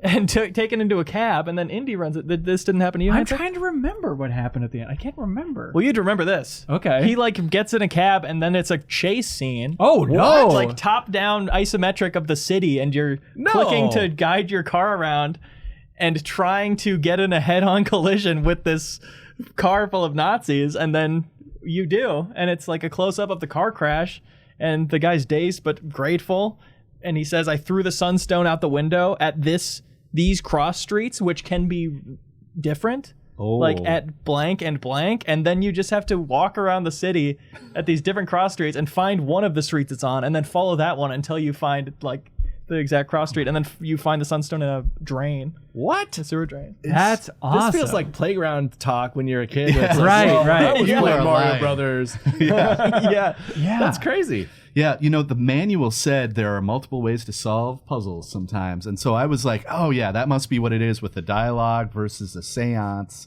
spooky solution. But it's crazy that there's a whole different, story, essentially. They sound like different games, yeah. Yeah. So I think I just answered his question correctly, and then he gave me what I wanted. It was a pretty quick section of Monte Carlo, which is weird. No wonder, I've only spent 3 hours. Did you threaten him with fisticuffs? And he's like, here you go. Yeah, right. It's just a bloody mess at this point. Oh, I'll kick your ass, I swear to God. I'll let this punch charge, so help me. Yeah, Jake S. writes in and says, this is my first point-and-click adventure game from its era, and I have to say, I'm enjoying this game much more than expected. My favorite thing so far is when I select one of Indy's more sarcastic dialogue options. I am sometimes punished for being too rude. For example, when talking to Alan Trottier, Alan, or Elaine, how do you pronounce his name? Would lose interest if I bragged too much about my PhD, and I had to convince him I was just a humble professor. I feel as if modern games tend to let the player succeed no matter their choices, like Paragon versus Renegade. In this game, you have to actually select dialogue options that make sense and will help Indy out of the current situation. I do love that, just being too cocky in a game. It's like, even if you're Paragon, it's never a problem to be just a little bit too cocky in a game, but in this one, it's like, yeah, I don't think so, Indy. Yeah, and the whole dialogue scene with him is really well done because you get the hint that he's like a superstitious kind of guy, and he's got money troubles kind of. So you really kind of, if you're thinking about it, you have the right idea of where you need to go with the dialogue, and it felt like a lot more well thought out than a lot of other adventure games where it's just you got to choose all of them until you click the random one that is correct. Yeah. Did you guys, in those questions, on any of them, did you get, he was most concerned, because you mentioned he was afraid of his wife. He was willing to go to the seance, but he was like, okay, let's pump the brakes. Just because my wife will kill me, answer this fancy question so that I know that you're the real deal, and I'll go up there. Because it seemed like he was very much concerned about what she was thinking. Did you get that? Or none of you guys got the wife stuff? Yep. No. Okay. Didn't even mention his wife. Didn't even know the fellow was married. I asked. That's largely what the Wits playthrough is about, is Indiana just trying to seduce everybody that you come across. I don't see a ring. Sean Mills writes in and starts maybe at a natural spot saying, I love the beginning of this game. Indiana Jones breaking through a window for no particular reason is fun, and seeing him fall through different levels of the building as you search for an artifact feels very Indiana Jones. He isn't a character who's the best at making plans, but he's great at improvising and adapting to the situation when things don't go his way. And then somebody named Jeffum's Backlog wrote in saying, I really love that the opening credits of you falling through the floor became the central location of a puzzle later on. A really hard puzzle, I might add, but I still enjoyed exploring that setting more thoroughly. Yeah, the beginning of this game blew me away. It was really clever. I was so confused, though, about, is this a dream sequence? I don't understand where I am, because I'm, falling through a museum to a school. What is happening? But it turns out it's just a weird school with a lot of weird floors where they keep old relics. Yeah, they do all their storage in the attic instead of the basement there, apparently. Yeah. Too hot in the basement. Of course, yeah. Yeah, I thought that was, I was really pleasantly surprised by this, opening credits sequence with things happening. It's that felt really ahead of its time. For sure. For 92. And, yeah. And as totally that commenter says, the fact that you actually go back there and you have a further puzzle is a great idea. Yeah, I was blown away by just that opening of him falling through the floor. It's just, it feels like O.J. Simpson and Naked Gun at a certain point, that opening of I was really trying to rack my brain. I'm okay, Indiana Jones, he's not the tightest hero, but is he this much of a buffoon normally? I was really trying to go through my brain of every time he messes up, and it's like, I guess he's a little sloppy at times. Typically, like the opening scene like this is something to establish how competent your hero is, and not that they're a total bumbling buffoon, but it was still fun. No, I think it works, absolutely. And like the part that killed me then is that when you fall through the first floor, like peak emotions for this playthrough was in that moment where he falls through the first floor, and then the credits pop up, and then the music is dun, dun, dun, dun, dun, dun, dun, and just like every layer you go to, it adds like a new layer of the music. It's like, oh, I didn't expect like an interactive opening credit sequence. It's so good. Yeah, and the fact that none of the extra buttons are there makes it feel really cinematic. Yes. Yep. They're not going to confuse you early on. It really was just me thinking like, man, if I found this game in 1992, game over. This would have been my favorite game of all time. Like I was so into like Last Crusade in that era, you know? Oh, I would have been so much more patient too about like with all the puzzles and be like, I can get this. Maybe I'll bring my brother over and like we'll figure this out together. Right. This is literally the only thing we have to do for the next 8 hours. So we'll just click on everything. Total freedom. By the way, I looked up what potsherds are. I was very confused too. No, I didn't. It's something that you bury under a dead body if you live in Greece to prevent the body from rising as a Greek vampire. Wow. Is it shards of a pot or am I? I think it might be ceramic pieces. So yeah, like bust it up and throw it. Okay. Cool. Spencer writes in and says, I had this game as a kid and never got past the Azores. Help me out. Azores? Yeah, I think forget it's Azores. /T-call section. What strikes me about it now is how much sillier and more slapstick it is compared to the feel of the movies, which certainly have their own cartoonish moments, but tend to play up the action, mystery, and the danger. I wonder if LucasArts were trying to play to both their audience on PC and Indiana Jones fans, or if this tone was just more of a natural fit for them, and they were crossing their fingers that it would work for indie fans. So far, I've managed to reach Crete without any help. Nice. From the walkthroughs, rossing it up. Yeah, it is an interesting question, because like the LucasArts games, pretty silly, especially in this era, right? I mean, Full Throttle's coming up soon. I guess that's silly in its own way too, but yeah, it is weird. Like, is it just that LucasArts vibe is making it more silly, or is it just it's a video game, so it has to be more silly? It feels LucasArts to me. Like in the sub section, I don't know if you guys ever changed disguises at some point, change clothes. I never did any. Kind of tell us about this subsection. Disguise. Yeah. What is a submarine? The submarine like? is where I landed from the hot air balloon. I landed on the submarine. I just landed right on Crete. I was in the what? Okay, I was hot air ballooning all around the desert to nomad villages. Yeah, we had to find a dig site. You did that in a hot air balloon? I did it on a camel. It was the worst thing I've ever done in my life. Our Wait, I camels did died. it on the camel too. Our camels died. It was like 3 hours later. It's like, those camels are dead. They sucked. Yeah, they walked back in. He's like, how was the trip? He's like, great if you like the smell of dead camels. We didn't get to play any camel stuff at all. Oh, weird. Camels were off-screen deaths. Okay, so hang on. This is jumping ahead so far, but I guess we should try to unpack this. Very interesting. So for me, like I saved, was it Omar in the house? Like I saved his life by killing the Nazi. You saved I didn't him? fight anyone. No one named Omar exists in this game. What? Hang on, now I'm double checking the name. I'm pretty sure that's his name. What was the name of that location? I have not seen a Nazi in person since the beginning of the game.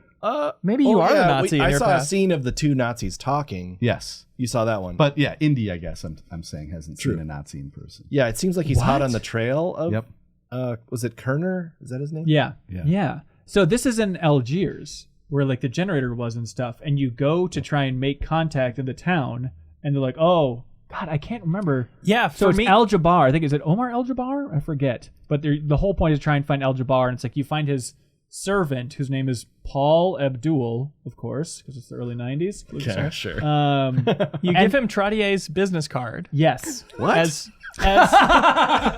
As I'm someone to be trusted, can you go ask Omar if he can see me? Yep. And then the solution to that is he leaves. He says, don't go anywhere. And you leave the location and follow him. And it's another top-down thing of like... It is wild. What? Yeah, this you is the should path, look at this, right? Because it's just like... It looks like some 80s edutainment version of like systems flowing through a body, like cellular structure. Yeah. For like the street in Algiers. And it's just like pedestrians, but they're all just dots. And you're like a dot trying to follow him. You're a red dot, and the servant is a slightly bigger white dot, and you're following him all around until you see him go into a place. And that's where Omar's hiding out. We're going to have to do a choose your own adventure deepest dive where we have two separate ones depending on who played what path. Or we all just have to play it over and over and over again. So when we started this recording, I made a joke about squabs. Was that even I in have your no idea game? what you're talking about. I was trying to be nice. I thought that was... Okay, there's this whole a major part of the Algiers section is that you are haggling for a squab, SQUAB. No. Which is, I was like, what is that from a street vendor?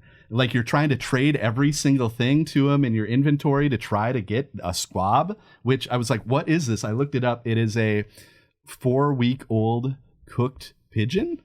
Oh, weird. Yeah, I'm like, why is Indy so desperate to eat a baby bird?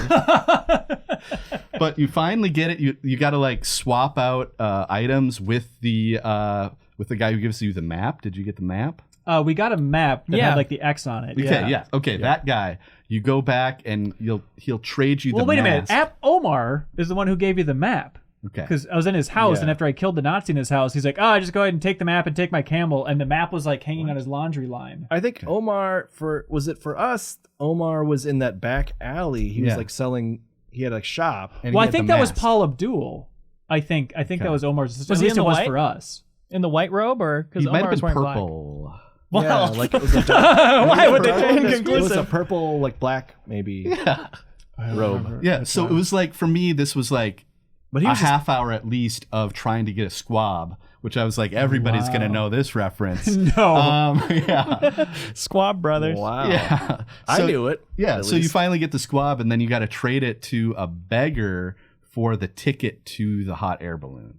Yes. Wow. Weird. So you get what do you get that you trade initially? Because you're doing this whole mission. The city section that you guys are talking about, I tried to go that way, and they're like, "Oh, you don't need to go there. Let's not you'll get just lost." get lost if you go that way. Interesting. But we did. Did you guys do the knife throwing? Oh, you didn't have Sophia. No. So Sophia, you mentioned it as I think a comment, but you're with her, Yeah. and you need the knife from the knife thrower, and you's like, "I'll do it. I'll be your assistant." He's like, "I don't have an assistant. I need an assistant." And he's like, "Yeah, I'll do it." And he's like, sorry, it needs to be a woman. I'm sorry, it just has to be. You know how it is. And so you have to spend all this time convincing Sophia to do it, and she's like, you go through all these dialogue options. She's like, "There's no way in hell I'm doing that." And then finally, you're like, "It's perfectly safe. You just got to see this guy in action. He's so great." So you get her to walk close, and she's like, "This is kind of interesting." And then the option is to push Sophia, so you push her, and he's like, my lovely assistant, thanks She's for like, whoa, whoa, whoa, volunteering. what? Oh, of course. Yeah. And then he does the knife throwing show, and then as a prize, he gives you one of the knives. Yeah, it was one of my favorite puzzles because it's hinted at in the dialogue. Sophia's like, "What, are you trying to nudge me into doing this, or are you trying to push me into it?" Oh, interesting. And so you're like, "Oh, maybe I should push her when she goes Great and looks at it." idea. I love that. Yeah, so for me, it's just, you got the map, and then you had another kind of overhead section, more zoomed in, and was exploring the desert. Yes, but before we get to that, can we talk about your Omar section? Because I had a different one. Oh, I yeah, didn't yeah. kill a Nazi there. Oh, interesting. It was great. You should try it sometime. It sounds cool. I went there and he was like, "I'm not gonna help you at all. Get out of here." I called the police, and you're like, "Well, I'm just gonna chill." And you walk around and you try to take stuff, and including the map, and he just follows you around and says, "Don't take that. Don't take that," until you walk into his closet and try to grab something, and he follows you in and says, "Don't take that." And then you walk out and you close the closet door on him and trap him in there. And then I just steal everything from his house. And then Is I he head to like the camel banging section. on it, like trying to get let out? Yeah, he's yelling at you. And you steal like these rare artifacts that you use in the desert section. Did you steal those? No. There's like 2 statues you can steal. And then in this desert section where you're going between nomad camps, showing them the map, and they're saying it's to the south and to the east of I here did that. until you find it. Yeah. You can get caught by these guards that are really, really fast and will spot you from really far away. That section was really hard. And you can bribe them with the statues. And you only have 2 chances to do it, period, because you have the 2 statues and you don't get them back. Oh God. But then after that, you get a dialogue option that's like, "Just trust me," and that seems to have a random chance of working, of whether they'll be like, "All right, you're fine," or "No, you have to go back to the beginning." Is it automatic game over if you get caught by the guards? You didn't get caught by the guards? Well, the'd be like Nazis in cars, and then I'd get out and I be like, never "Hey, saw those. have this," and I'd just kick their ass, and then I just saw other people on camels that would zero in on me and stop me. Like, I would go to a new screen and instantly be on top of one. It was really frustrating. Oh, and yeah, really? they were harassing me the whole time. Weird. And then for me, I was like, you go in that dig site, and then it's like, "Oh, by the way, there's a ladder on the left. Climb up that." And I went up that, and then that was the hot air balloon. Then I took that to Crete. No hot air balloon there for me. What? In that section, yeah. Okay, I don't want to go too far away from this trading mini game because it It was ridiculous. It was insane. Okay. You get so. Oh, hang on. We got so it probably is this. Garrett Hullfish writes in, says, having a great time so far, but there was one puzzle that took me ages. When trading between the shopkeeper and the grocer, I must have gone back and forth more than a dozen times. I just wanted the squab to release me from that hellish loop. The squab. I copied and pasted that comment. I'm like, I don't know what this person's talking about. I assume somebody else will. Yeah. Every time you go back, Indy's like, I'm ready to make a squab offer. Nice. Yeah, he's like, it's the most serious deal he's ever made.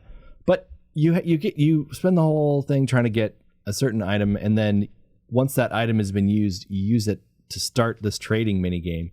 And he literally has 10 to 12 items, at least. Describes them all in detail. One of which is like Lou Gehrig's baseball, your famous American player, and you're like, oh, I'll take an autographed baseball. And if you look at these items, they all end up being like a weird, cheap knockoff. If you look at that baseball, it's like Ron Gilbert. That's not a baseball player. So you like go and trade it again. But if you trade it to the grocer, he'll be like, man, it's not my thing. Or if you like getting close, it's like, oh, I like the color. So then you go back to the shopkeep, and then that shopkeep will start offering things in that color. What the hell? Yeah. And there's like so many, and they're all fully voiced. And they have a long description. Wow. Yep. It's outrageous. This is one of the longest puzzles in the game. And that's why I was talking about a red fez, and you guys are just like, okay. In the intro. Wow, I did see the guy with the fez. Okay. It was red. In Algiers. It was red. Yeah, he was one of the big dots on the big map. It was a red dot, and you'd hover over to be man in red fez, and sometimes you go to the market, and you can talk to him, and he does not. Nothing really happens. This is a truly Rashomon experience. Yeah. I'm really torn. I think it's interesting because like I would love more Sophia stuff, but at the same time, I don't know if I want just more elaborate, annoying puzzles. And it seems like your path is the most annoying. There were some crazy puzzles. Yeah, kind of annoying, but it's fun to have the conversation going back and forth, and you have a lot of like just witticisms with Sophia, which feels very Indiana Jones to me. I'd like that. Yeah. Me too. Yodel wrote in and says, Ben, if you lose a fight, it's game over. Please save more often. What? I had no idea. So I love this like, idea of like people watching the archives of the stream like, what are you doing, you idiot? I'm like, whatever. Click, click, click, click, click. Like, not realizing that I was that so close to just game like over. the save. It's just like everything's over. You start I guess. from the beginning. I mean, I had multiple saves, but I wasn't saving that often. I was not saving much at all. I didn't figure out how to save until like I was like, meh, I think I'm done for the day. Like I was at the dig site. My God, can we talk about we all got the hot air balloon? Yeah. I got the hot air balloon later. I crafted it on the island of Thera. You made a hot air balloon? That's really cool. I traded for the different parts of it. I love that. Oh my God. Because Danny Yorkus wrote in saying, I landed a hot air balloon on a Nazi that was shooting at me, and it was my favorite part of the game so far. And I didn't even do did that. Oh yeah, You did that did happen in the our desert. playthrough. I forgot about that. Yeah. Okay. But yeah, for us, so after you get the squab, you trade the squab for the ticket. Enough of the squab talk. Yep. You have the knife from the knife thrower. You go up to the hot air balloon tour on the roof in Algiers. You get in, and the guy's like, "Oh, you do have a ticket. You can get in." And it's like a attraction where you go up, and it's attached by a rope. And then you're like, oh, I guess this is where I use the knife. And you just see the rope go blink and fall down, and then you're just like floating away. And then you're looking for the dig site in the hot air balloon. So you're like trying to land on the nomad camps. Is that what you were doing? Yeah, and you'd be this dot in the background. It's like, okay, talk to this guy, and he'd be like, yes, okay, to like walking so far to talk to this guy, and they would tell you like, oh, it's a little bit to the north and more west. So like it would give you like hints, and you'd have to like go over to this side. Yep. It was always south and to the east for me. Or just keep going south and the east. And I would get the spot where I really needed to be seemed to be at the edge of the earth. So like I would try to be landing with these stupid rotating controls. Yes. And I kept like it's right next to the edge. So it kept like, oh, looks like there's a gust, and I'd be like back up to the highest level again. It was so frustrating. And I'll tell you, Ross, I didn't think about that rope thing. I thought the game was glitched, and I was like, oh my God, do I have to restart? Because it wasn't like, oh, I wish we could go somewhere, or like any hint whatsoever. It just was like a static screen with a weird brown line, which I guess that's a rope. But like you're off screen completely, which Indy has never been, or Sophia has never been fully off screen. So I was like, this game is frozen. I don't know what what's gonna go. So I looked that up. And I was like, oh, okay, I guess I gotta cut it. But Yeah. Wow. I will say my dig site was only like 2 screens away from the start. And it was What? really easy for me. Oh, so that's randomized. That's Yeah. really cool.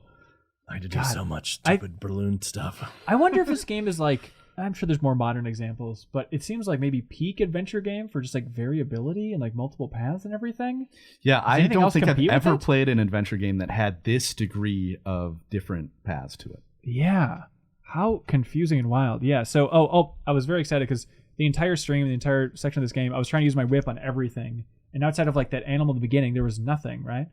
But then at the end of this section, there's like, I was held up by a Nazi with a gun at that dig site. And then I actually got to, it was like, he was labeled as gun-toting Nazi, which it made me laugh because somebody in Twitch chat, they said, use Ark of the Covenant on gun-toting Nazi. I was like, that would have been really good. No, so then I actually got to like whip this guy and like whip the gun out of his hand and then hit him with it or shot him to death with it or something. It was like the ultimate like climax of the action that I was craving the entire time. Was I finally get to use my whip in this cool Nazi scene. Here we go. That's cool. Nazi. We found the X and tried to land over to it, and then the balloon was shot down. There's just like a and your balloon's like, "Boo!" And then you land on top of the Nazi, and then there's nobody around at all. At the dig site, yeah, it's just pixel Totally hot in the abandoned. dark, which is one of the, it felt like not worthy of this game.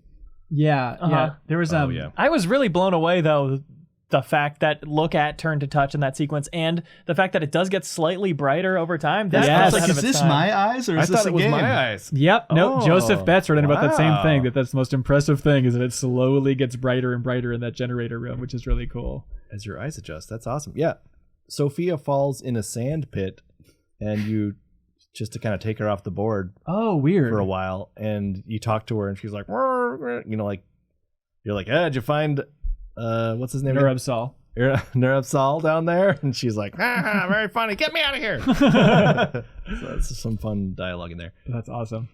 Hey, back at the beginning, naturally, I feel like we're all over the place. What's going to happen? Let's see. Thomas. Oh, Sam Danby says, shout out to calling the guy out in front of the theater a Darwinian nightmare.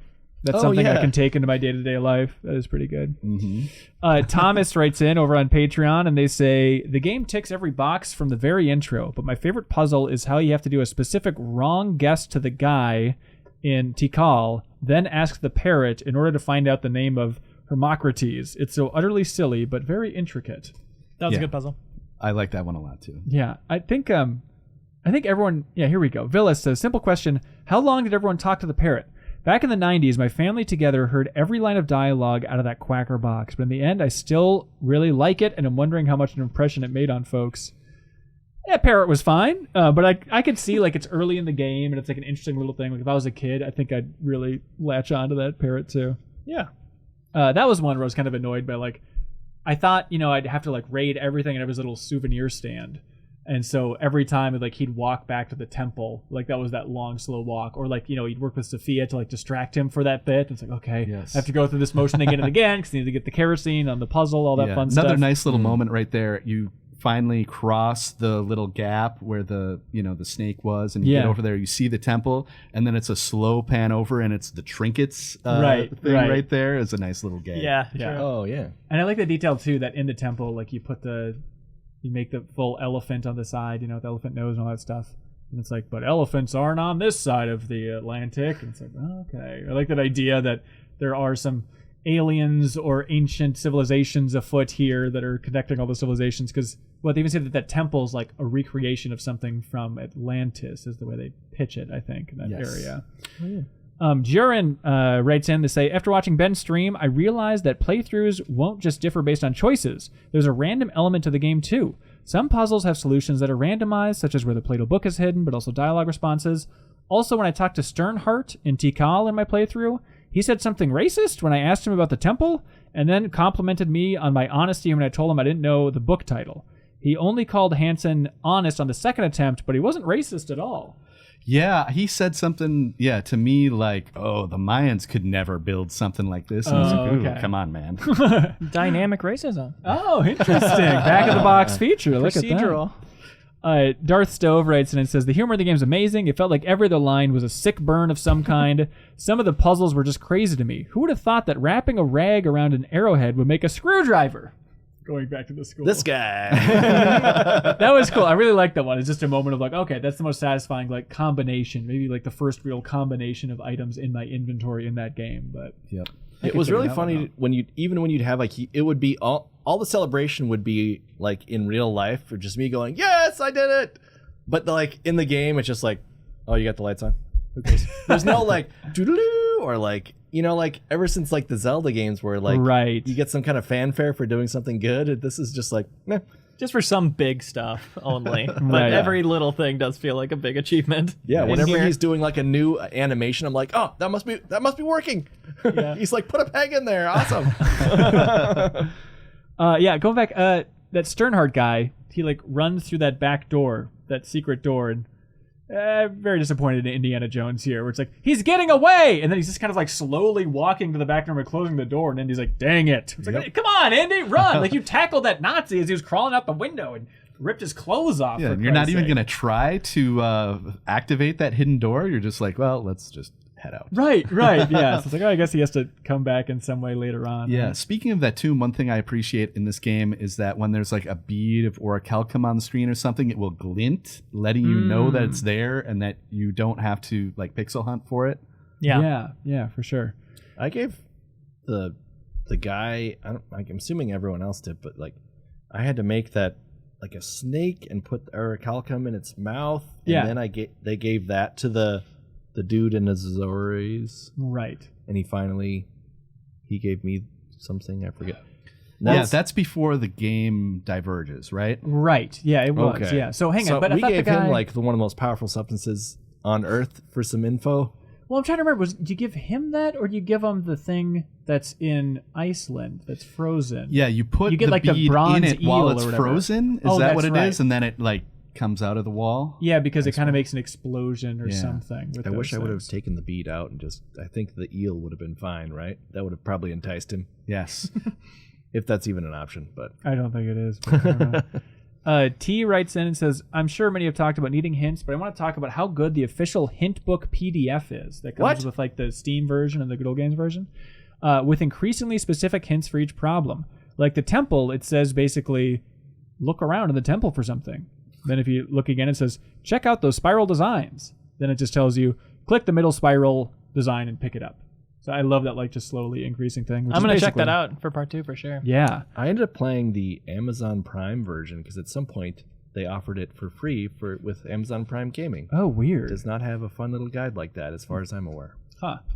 Alan Liebold writes in and says, if I remember correctly, the physical version of the manual had the solutions covered by a red pattern that used a red plastic viewer thing to read, so you could look at the hints without accidentally getting the answer. Great idea. Oh. That's wild. Alan also wrote in saying, I have a specific memory about buying my copy of the game back in the day that I've never really had an opportunity to share before.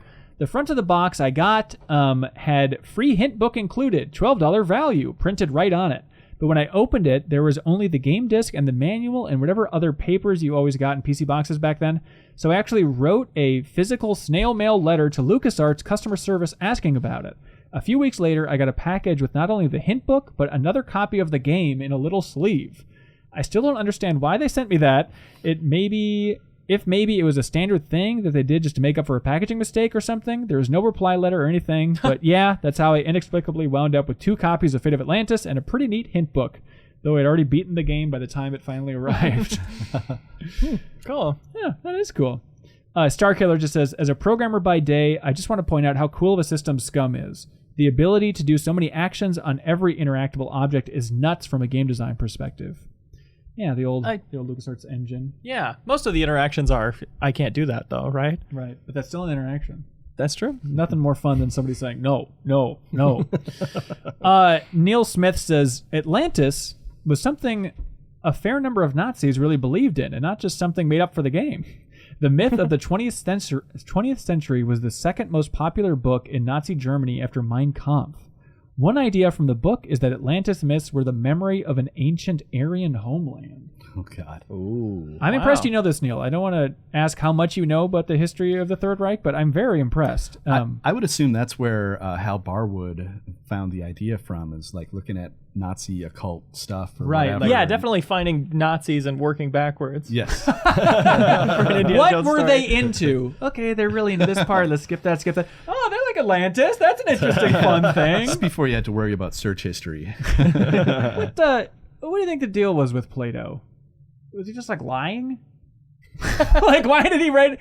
It's like, it's the ultimate tease. It's amazing that this guy thousands of years ago can just be like, yeah, there's this place called Atlantis. It's wild. You want to see it? And then like thousands of years later, we're like, what was he talking about? It's just the ultimate little mystery box, right? Yeah, I guess he's like, in the future, there'll be all kinds of media, and they'll need cool ideas for stories. So I'm going to seed this now and see how it pays off.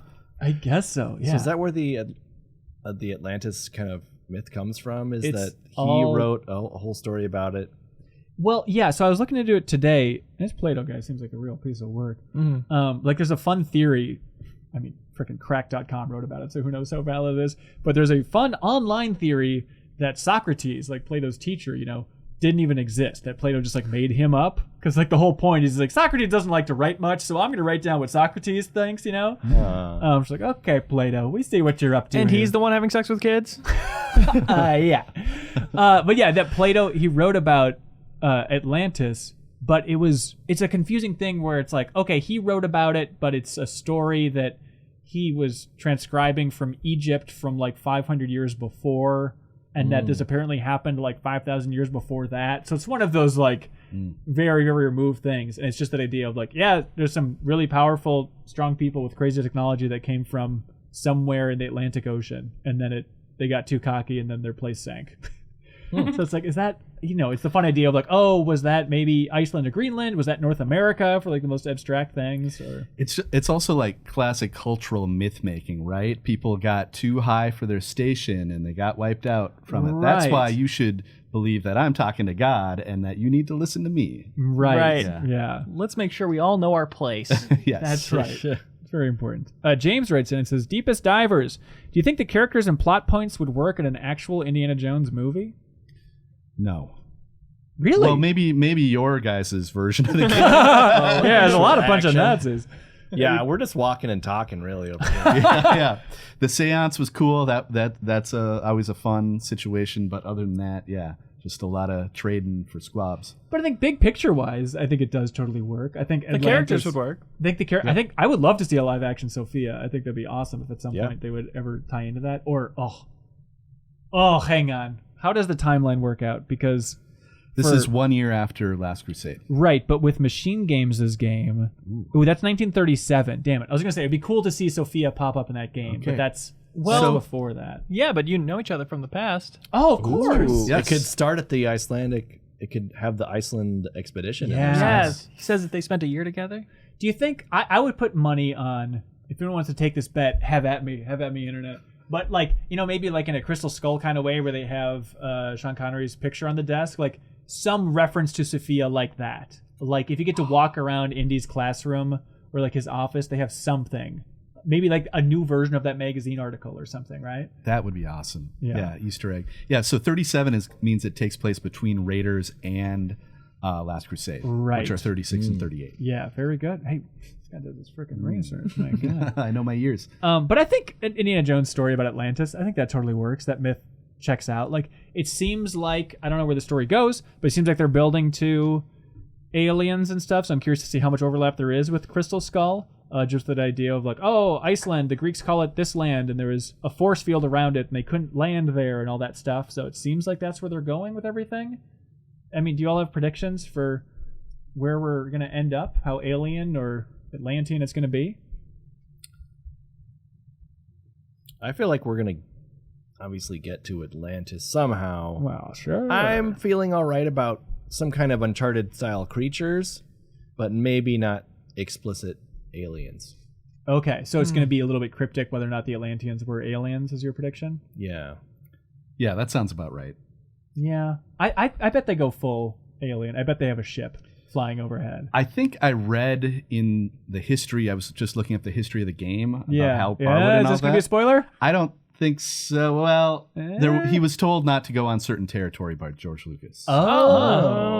That maybe George Lucas then 180'd on pretty hard. Yeah. Okay. He said, because I want to do it. Yeah, I assume that's why. Yeah. Oh, interesting. Yeah. Come on, Hal, be cool. Brian Paradise writes in and says, I'm very impressed with the art and animation of this game. The environments have a great amount. Yes, Leah? I'm just out of notes, so I turned my phone off. Oh, okay. You can write new ones. I'm just reading here. The environments have a great amount of detail, and the characters move really smoothly despite the limitations of being a 30-year-old game. Yeah, I agree. Like, the one that got me is, when Jones is tackling that Nazi in the beginning and, like, pulling him out of the window. I thought that animation just looked awesome. Or that, I think somebody's mentioned that scene, too, where Sophia was trying to, like, read Indiana Jones's mind, and she's like, come on! She's, like, getting closer and closer to him, and he's, like, backing up and stuff.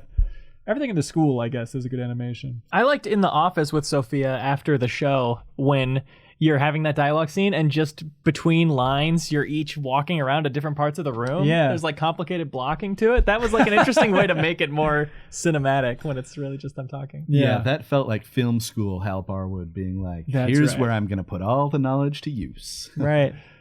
I really like, in the beginning, too, just having that guy where he's like, hello. My name is Dr. Smith. It's like, all right, I think I know where this is going. I've seen an Indiana Jones film before. This SOB is a Nazi.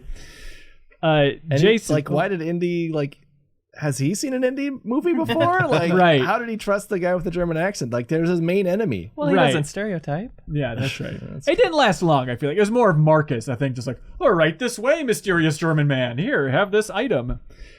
Jason says, the soundtrack is something that never gets old to me. I love the subtle notes of Indy's theme that hit once you've discovered the solution to a puzzle. Oh, I didn't notice that, but that's kind of what you're talking about, right? My memories are so tied to the soundtrack that I can visualize each beautifully drawn location when I'm listening to the original soundtrack. That's beautiful. Did you guys mess with the smoothing at all? With the pixels? I turned it right off. Yeah. It was gross. But yeah, I had to literally go into my computer settings and turn the resolution down to like 800 by 600 just to get it to fill up the full screen without like doing a weird like half black and half corner of the video. Did you press Alt Enter? Yeah, it didn't. That's what it put it to the side like that. Yeah, instead of the it made it all Oh, weird. weird, If yeah. I did Alt Enter. Same.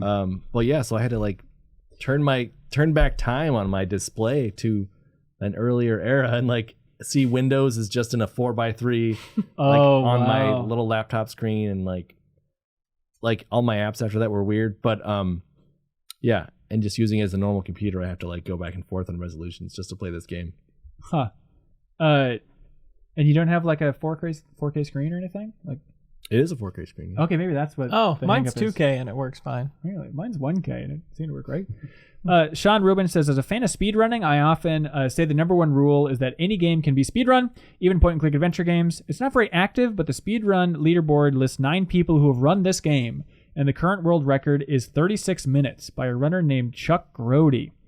The rules of the category forbid saving and loading, so the runners has to deal with random events sometimes not going their way. Oh, That would be that's fun. fun. Of Yeah. like, oh, the item's in this spot this time. That sucks. I wonder which route's the fastest. Which path? It has to be fighting, based on, I think, what we've learned so far.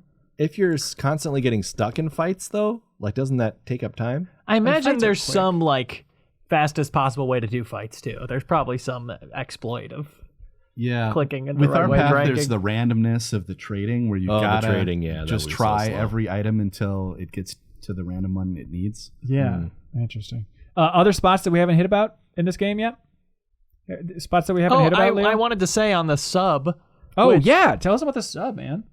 Sophia's kidnapped and on the sub, and you come in through the top, beat up a Nazi, take his uniform, and you're just stealthing your way around, Hitman style. Fun.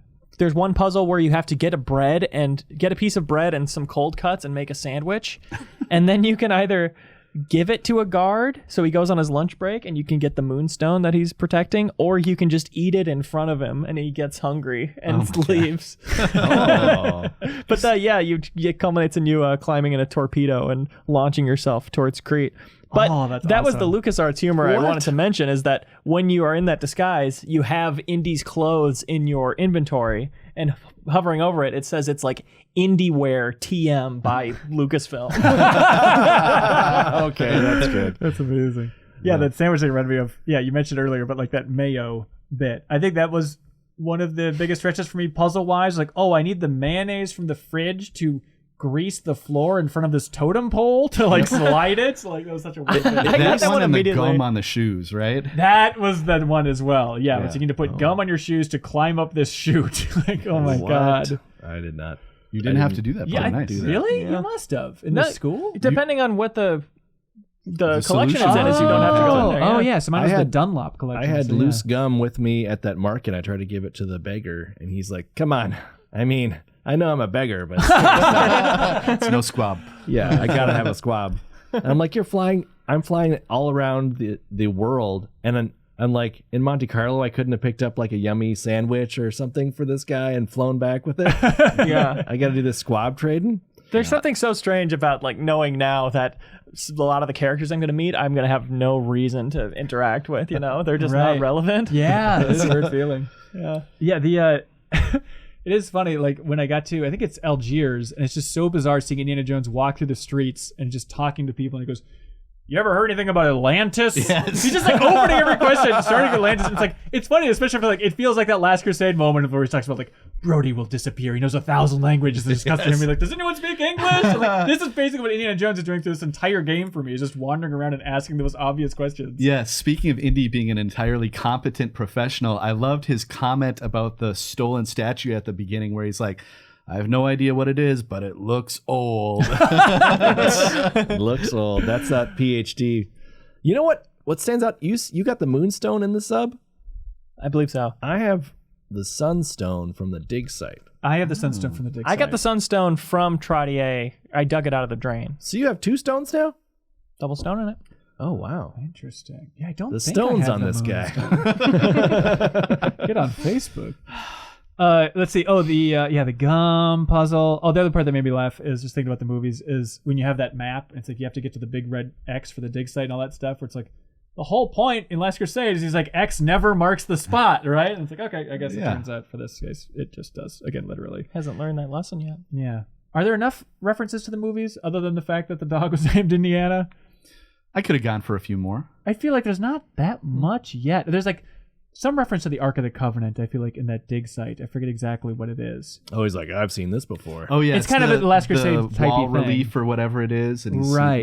Yeah. Yeah. This I feel like was an era of media where you didn't do as much referencing, like meta referencing. And Indiana Jones movies don't do it at all either, really, until you get to Crystal Skull, right? Well, I mean, in Last Crusade, he references Ark of the Covenant where they're going through the sewers underneath Venice, Yeah, right? And sure. And he's like, I think, or, well, she says like, that's the Ark of the Covenant. She's like, are you sure? And he's like, pretty sure. Which, by the way, this is maybe my saddest, weirdest route that I've really been on the edge of doing something about for like a potential Min-Max interview is someday I was just thinking about like, what happened to that lady from Last Crusade? Like the blonde Nazi. Have you Elsa? ever seen her in anything else? No, I Hang couldn't on. even tell you the actor's name. Okay, I thought you were about to say the actor's name. I was about to be stunned. Jeez. Yeah, so I looked into it, and she's done like a couple things here and there. I was thinking about like, would that be an interesting interview? Just out of the blue, just talk to the lady about. But she spent her entire life talking about Last Crusade. But I was hovering over her email address, like, do I send her an email? It seems weird, like trying to reach out to her agent, like just because I had a crush on her when I was a kid. Like it seems weird. I don't know. Well, now that that's public, you can't do it. Yeah, it's not cool anymore. But I just like thinking about from the community's perspective how weird it would be to have the new Min-Max interview pop up and the lady from Last Crusade. She was good though, right? I'm surprised she didn't do much Yeah. else. All I have to do is scream. Oh, she's so cool. She was such a cool Nazi back in the day. Back when it was okay to think Nazis were cool. That's right. Well, everybody slept with him in that film. All right. I think that's it. Oh, Alistair says, hey, when I played this game many years ago via Scum, I got soft locked out of completion at one of the final areas where you're navigating a large maze of doors. It super sucked, so I hope no one gets that. Oh, God. All right, so look out. I am dreading the idea of a large maze. That's just my kryptonite in games, but I guess I'll be saving a lot to try and steer clear of all that stuff. One thing we might be able to do is you press the escape button and it seems to just teleport you to the next like checkpoint. Have you guys It is tried confusing. I've hit it a couple times and I couldn't tell if it was just the beginning and it was skipping. Yeah, I think you can bits? skip that intro in the beginning Okay. without having to do any of the actions during the credits sequence. But after that, But after that, you can do it for cutscenes, and it'll skip cutscenes, like long walks to the plane and stuff like that. Oh, okay. Interesting. By the way, Twitch chat points out that apparently that actor, she was in RRR. Was she that woman? I don't remember. Oh, Allison Duty? yeah. I did not even connect that. Wow. All right. Relevant. More relevant than ever. Who am I to judge? Wow. An actor's career. All right. Thank you, everybody, for playing along with the Deepest Dive. We appreciate it. We're looking forward to your comments and thoughts on the grand finale next week. Brian, I like your casual glance at the camera, then glance back. It's scary to look into. I never looked at it this whole time until it's like, oh yeah, he's talking to them. Yeah, it's just that little machine over there.